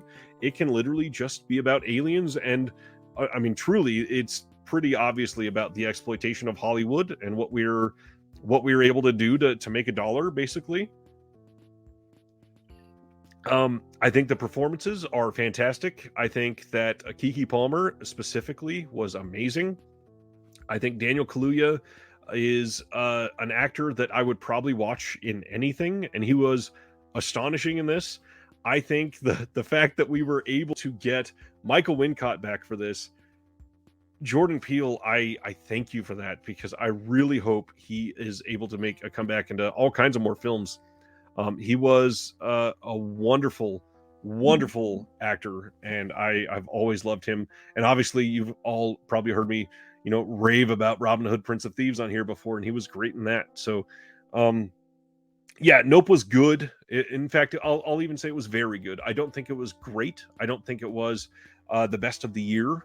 I don't think even if I were just to say that I'm gonna rate this as a horror film, I don't even think it would be top 3 for me. I do think it was good, and I think that after watching The Gray Man, I think the CGI in Nope was incredible. I think that for the most part, Nope looked amazing. It was filmed very well. I also really liked being able to see just the way that this family interacted. It's like the year of the brother-sister relationship. So that's why I'm extra excited to see my sister in just a couple days and add to that. Cam says, I would say it's his Jaws. Yeah, for the most part. I mean, it's a clear, not, I won't even say it's ripping it off necessarily. There are things that are very similar to Jaws. Specifically, Stephen Yeun is basically playing the mayor from the original Jaws. And what's worse is that he's gone through it multiple times. And I don't see how his character would have made that decision. But anyways, Nope is good, and I do think everybody should see it, but it's certainly not his best. I spent a long time talking about that. I don't know why. Out of nowhere, I got really like existential and sad over the next couple days. So I watched Dick Johnson is Dead, the old it's a Criterion film about an old gentleman who is dying, and his daughter wants to make a film about him dying, and the end of the film is supposed to be his death, literally, because she lost her mother to dementia, and he was showing signs of dementia. And it's a really interesting, light-hearted look about death and embracing that and understanding it, the inevitable of it. But there's a lot of really sad aspects of it. One of the most emotional is when the gentleman is told that he can't drive anymore, but that's going to happen to all of us. We the Patreons, all of the patrons, we watched The Last Matinee together on Sunday night, and liked that a lot. It was so much fun. Really great gore, really simple film, but yeah, loved that one. And then the next day got sad again, and I finally got to see the Meyerowitz stories, and that one hit hard. Adam Sandler, Ben Stiller were great in it, and the chemistry they had was really well done. But then Dustin Hoffman is literally dying, and that's what brought them together. And it was a rough feature to get through, and not because of any exploitation or anything like that. Just the inevitability of death. And I was still kind of in a somber mood from watching Dick Johnson is Dead the previous day. And the Meyerowitz stories, man, that is a great film. And I think there was a rumor that was going to get a Criterion release.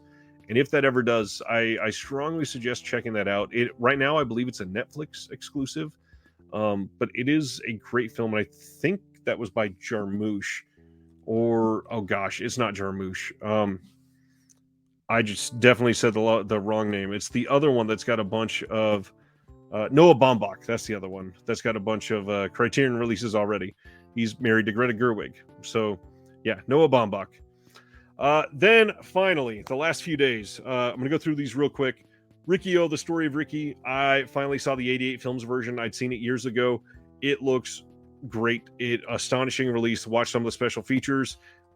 Again, everybody's been talking about that forever. I just put it on the back burner to now because I'd seen it before. Good stuff. Virgin Witch from 1972. This got a special edition release in the UK. Kino put it out here. I'm going to share my verbiage of this in my Letterboxd review. It says, this is basically Boobs the movie. On one hand, it's a semi-interesting concept about a woman who gets hired as a model to work for the weekend, but secretly it's to be a part of a coven of witches. The story loses itself after a ritualistic scene that looks like it exactly inspired the consummation scene in Midsummer. It's messy and does not include much to set it apart. On the other hand, Boobs. It's a must-watch. Obviously, comedic in nature, but it's a fairly unique storyline. I would check it out. Then just yesterday, I finally saw Winter Beast from the Homegrown Horse set, and I did not love it. It was fun to watch, and I could see going back to that one. If you really love like stop motion creature features, it is a good one for that, even though there's not a ton of scenes. But yeah. Then today, I watched a double feature of some of the best films of all time. I watched Little Shop of Horrors, literally a masterclass in puppetry, in practical effects, in music, and in a wonderful cast. Almost a 5-star film for me. One of the top 3 musicals of all time, and I stand by that. We were discussing this in the Discord this morning. It would have to be that, Rocky Horror Picture Show, and then I'm still wavering on the third one, but it is easily one of the top 3 musicals of all time. And then this evening, I shared For All Mankind with my kids, and we all sat down and watched in 4K the Criterion restoration of man making the journey to the moon. And it was interesting. It really captivated my 7-year-old. And Zach, the ending I watched this time for that one was the happy version. I still need to go back and see the director's cut. I haven't seen that, gosh, since the original Blu-ray release in like 2012, I think it was. Yeah, that's been a while.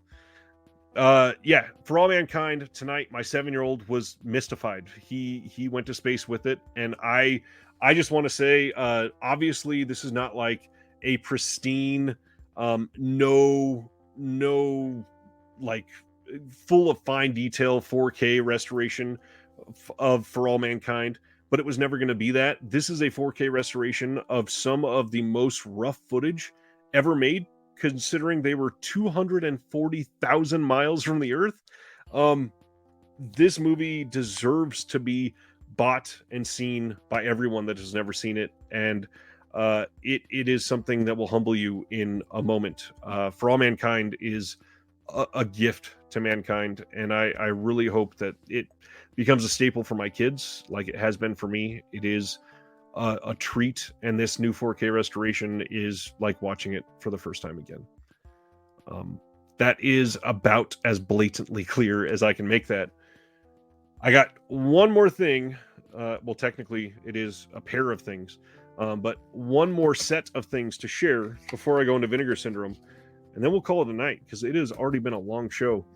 I think it was Brian was talking about one of these, and I made a couple sales a couple weeks ago, and these were at the top of my wish list. So I went in and used some of my rewards credits, and I got these for almost free.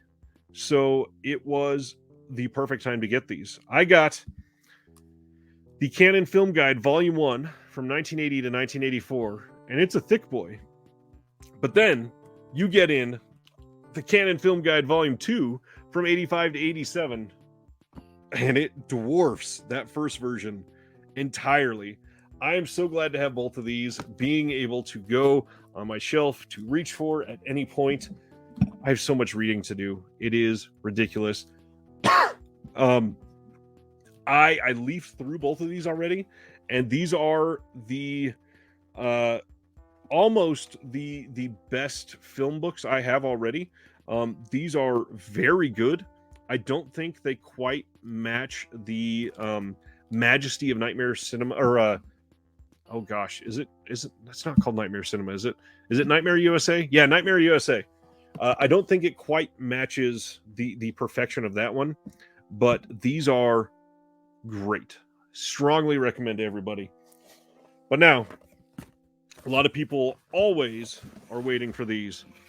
So let's go into it. Vinegar Syndrome July package.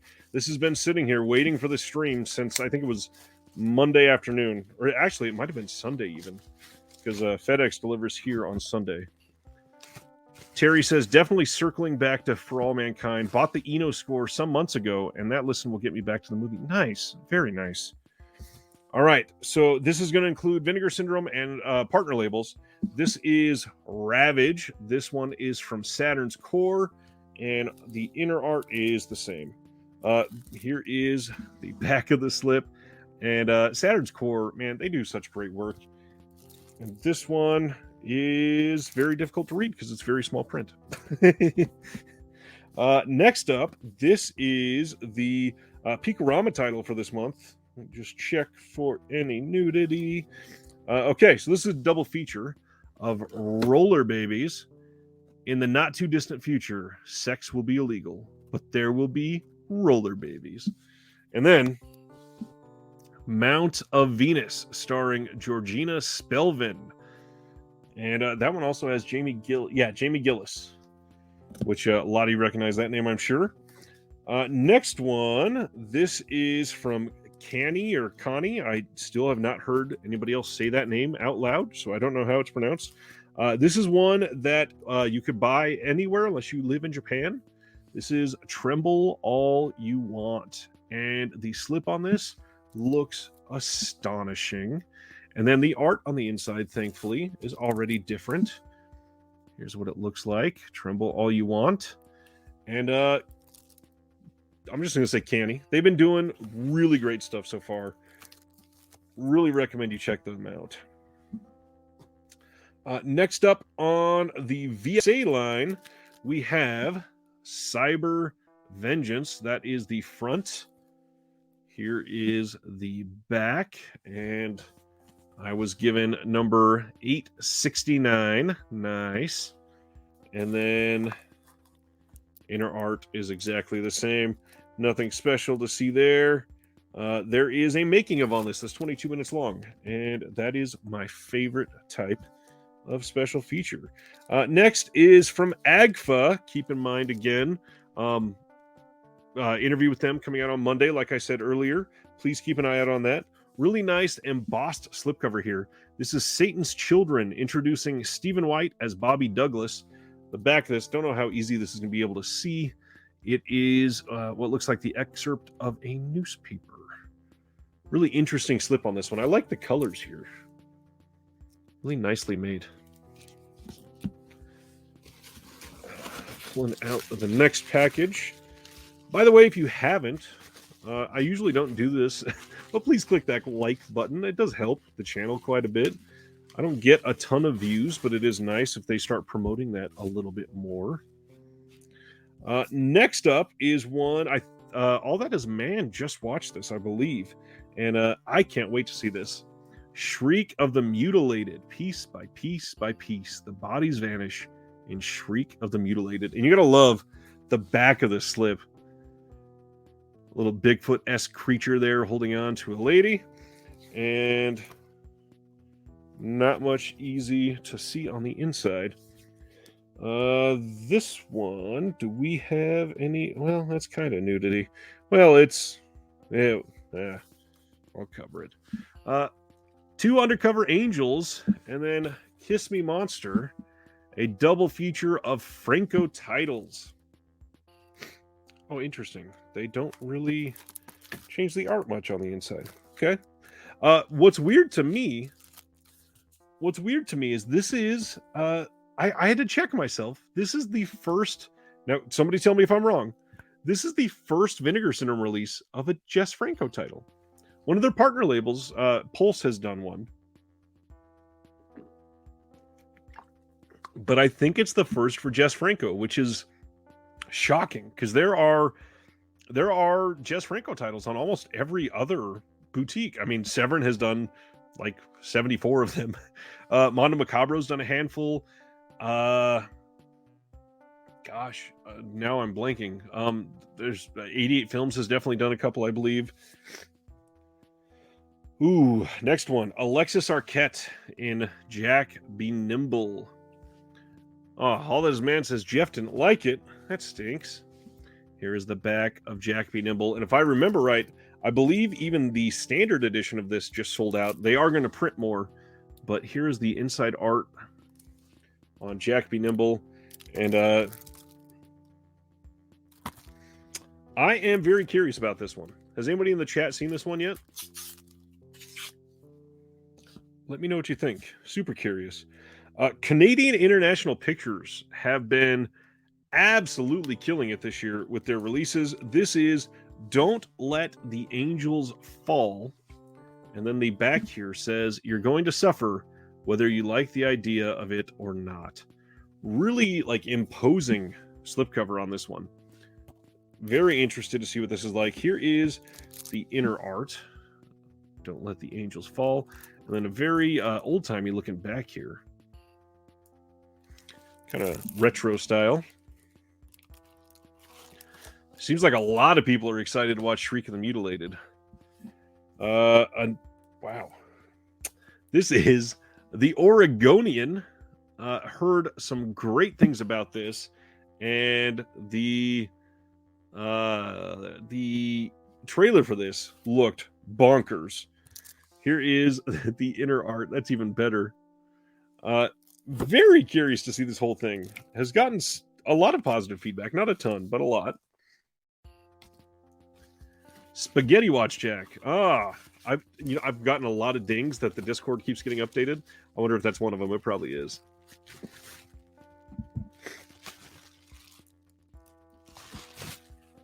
All right. Next up in the stack. Ooh, this is the follow-up to Ilya Muromets. This is Sampo. This is the other Russian epic put out by Deaf Crocodile. And these have been just masterpieces so far. The trailer for this looks astonishing. What they were able to pull off 50 years ago looks like it should not have been possible in the middle of nowhere in Russia. So can't wait to check that out. Again, can't wait to check out the next Deaf Crocodile release. Don't know why this one is wrapped like this. I wonder, I think this is a glow-in-the-dark slipcover. That could be why. Yeah. Oh, interesting. So there is, this is probably not going to show up on here at all, is it? Maybe right there. Let me see if I can get that back. There you go. So you can see the reflection there. There is a face in, there you go, in glow-in-the-dark paint on the front. And on the back in glow-in-the-dark, it says, you are in trouble. There you go. You are in trouble in glow-in-the-dark. This is, we're all going to the World's Fair. And this is supposed to be very slow, but very interesting. It's a very polarizing title from what I've seen. This is from Utopia. Oh, man. That's a cool cover.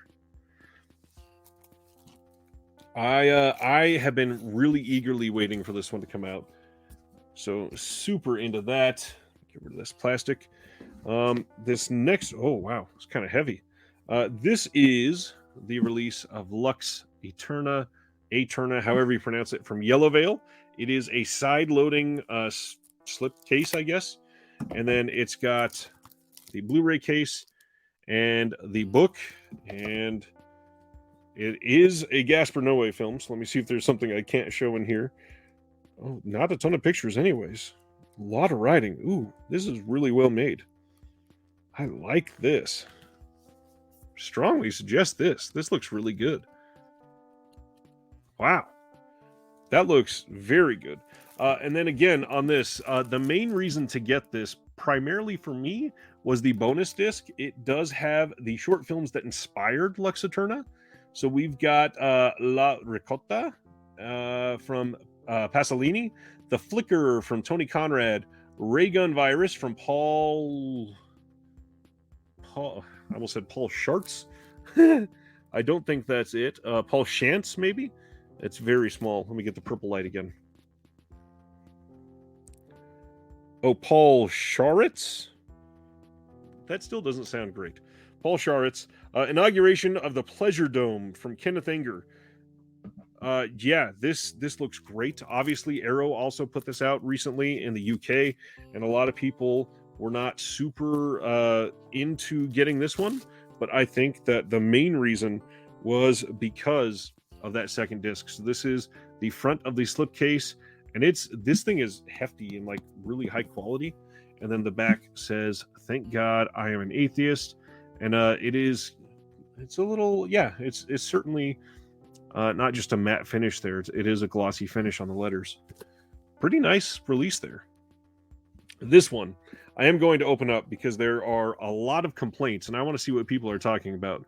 For righting wrongs, here is the slipcase. Here is the back, and it is the side-loading slipcase, similar to what they've done for like the Scanner Cop. And on the inside, it is a side-loading because they have this massive book. Now, this book, a lot of people are complaining about this art. I don't think there's anything super wrong with that art. It's cartoonish, but it kind of fits the tone, I'd say. Now, on the inside, I will say immediately, I understand the complaints. Wow. Tell me that's not difficult to read. Tiny red text on pink paper. You shouldn't have to get that close to it. Or is it red text, or is it... it looks to be like a light gray, maybe. But it looks red. Yeah, this looks rough to be able to read. Not stoked on that quality. However, I am very excited to read this, and I will do whatever it takes to read. Now, on the inside of that slipcase, we do have an actual slip cover. Here is the cover for Righting Wrongs. Now, the back of this is wild. Look at that.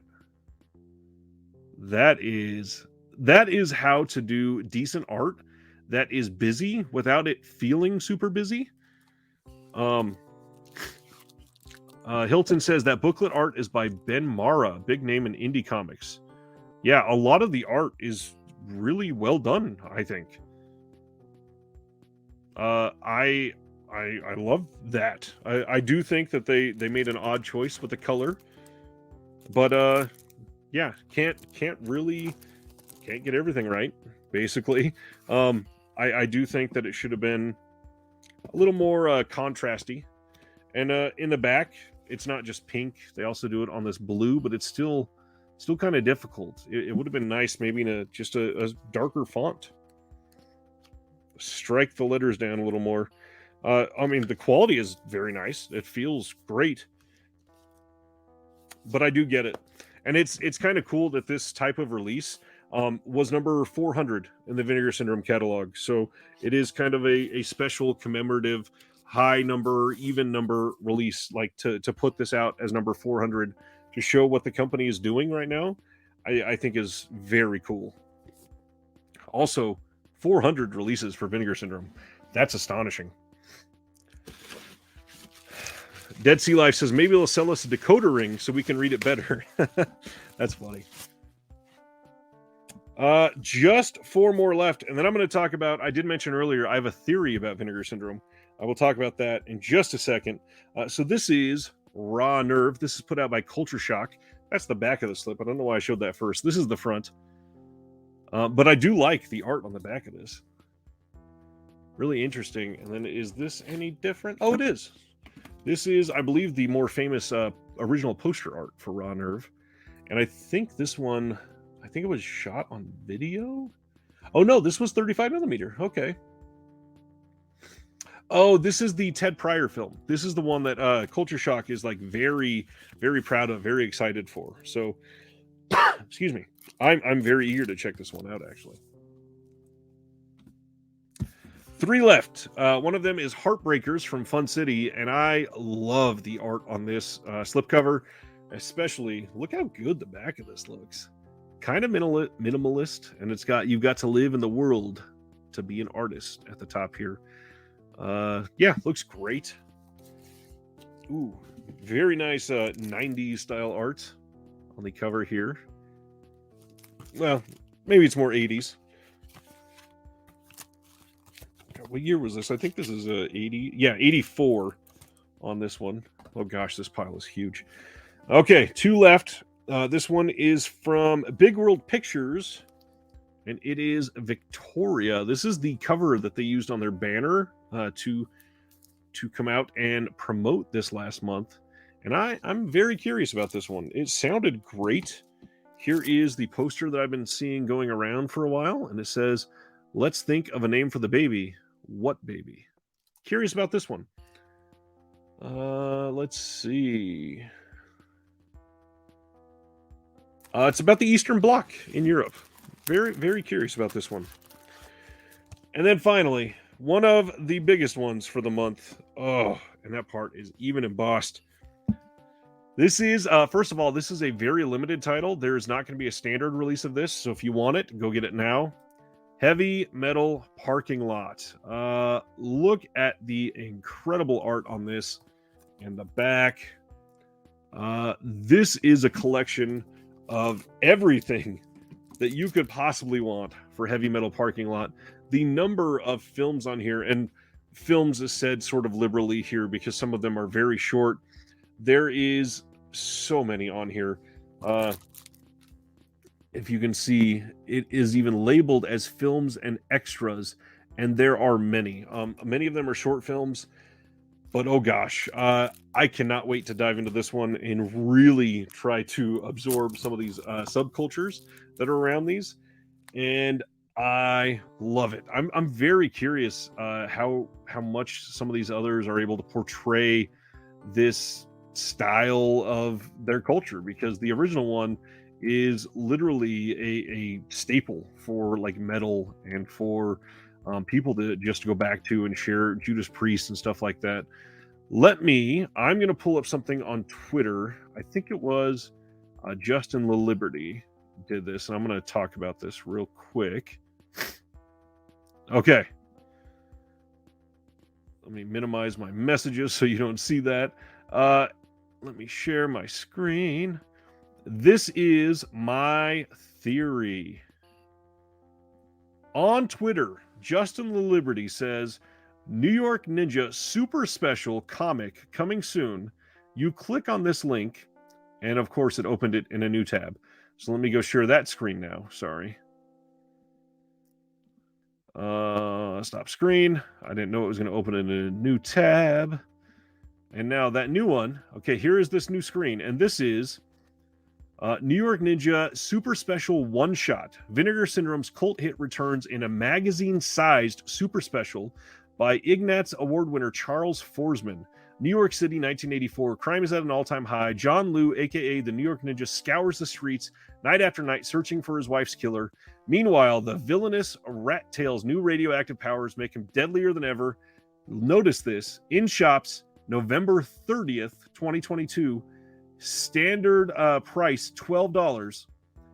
I'm willing to bet this is what people get when they paid for the translucent slipcover.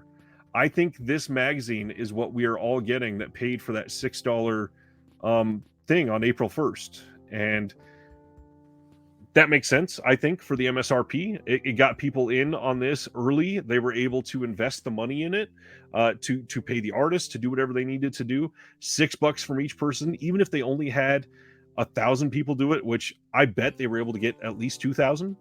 The timing of this, that means this is launching right after the Black Friday sale. This is probably going to go out as a part of the Black Friday sale to everybody that paid for that translucent slipcover. That's my theory. I'm not going to say I'm right. I'm not going to say that it's happening. I'm going to say I think this is it. Zach, first of all, Zach says, don't give me hope that they didn't trick me into a donation. They have confirmed multiple times that we are getting something physical from them. So you definitely did not donate money. You are going to be getting something from them. Is it going to be this? I don't know. We'll see. I think this is something that's cool, and I think it would be really cool if they did this and perhaps took everybody's name that bought a slipcover,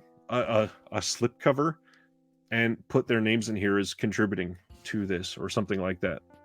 I think that that'd be fun and a very unique piece for everybody to sort of have a group investment in Vinegar Syndrome for this one very unique release, because New York Ninja is special, period. Yeah, I'm not a part of Vinegar Syndrome. I don't know anything. I just saw this passed around and everything sort of clicked. So I did want to share that, and I would not be surprised in one bit if that was the case.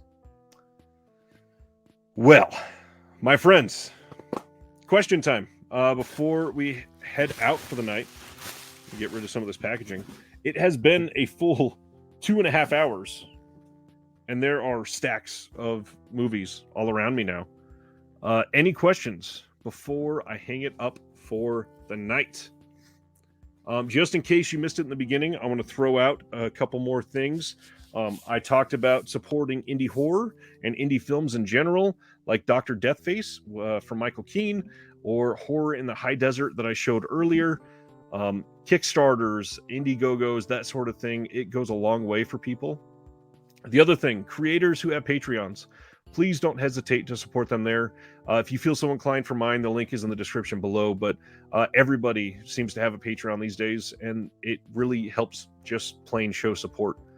I definitely thank my patrons for hanging out and making the Discord great. And the other thing, the videos I got coming out tomorrow, I've got Will Dodson coming on to talk about Tobe Hooper. Really fun conversation, and really dives deep into the actual, like, what makes Tobe who he is. We talk about that quite a bit, actually. And then Monday, looking forward to everybody getting to watch my interview with the guys behind AGFA. And that is a special conversation. All right, friends. I am, let's see, Zach says, am I looking forward to Deaf Crocodile's Solomon King Kickstarter? I am looking forward to it. I'm most looking forward to what they're going to be using as perks, because most people that are going to back this probably have their other releases, so they got to do something interesting to sell that. I would assume like some sort of Deaf Crocodile merch and Solomon King merch would be obvious, and probably like a Blu-ray with a slipcover, maybe signed by the Widow or something like that. Who knows? Anyone know if the COVID situation at Kino is affecting some of the pre-orders? Still waiting for my Eternal Sunshine 4K from Grindhouse. Well, I know that Grindhouse itself was shut down for a few days from COVID last weekend, like Friday, Saturday, Sunday, and last Thursday actually as well. So that could be a part of it. I know Mike is a little bit behind. As far as Kino, I mean, I've got a copy of it, and I know at least a handful of others that got it from elsewhere have it already as well. So I would say probably not, although technically it did just release 2 days ago. So it could still be rolling out. Any other questions or any other thoughts for Rob? Good job on getting that digital copy, by the way, there, Rob.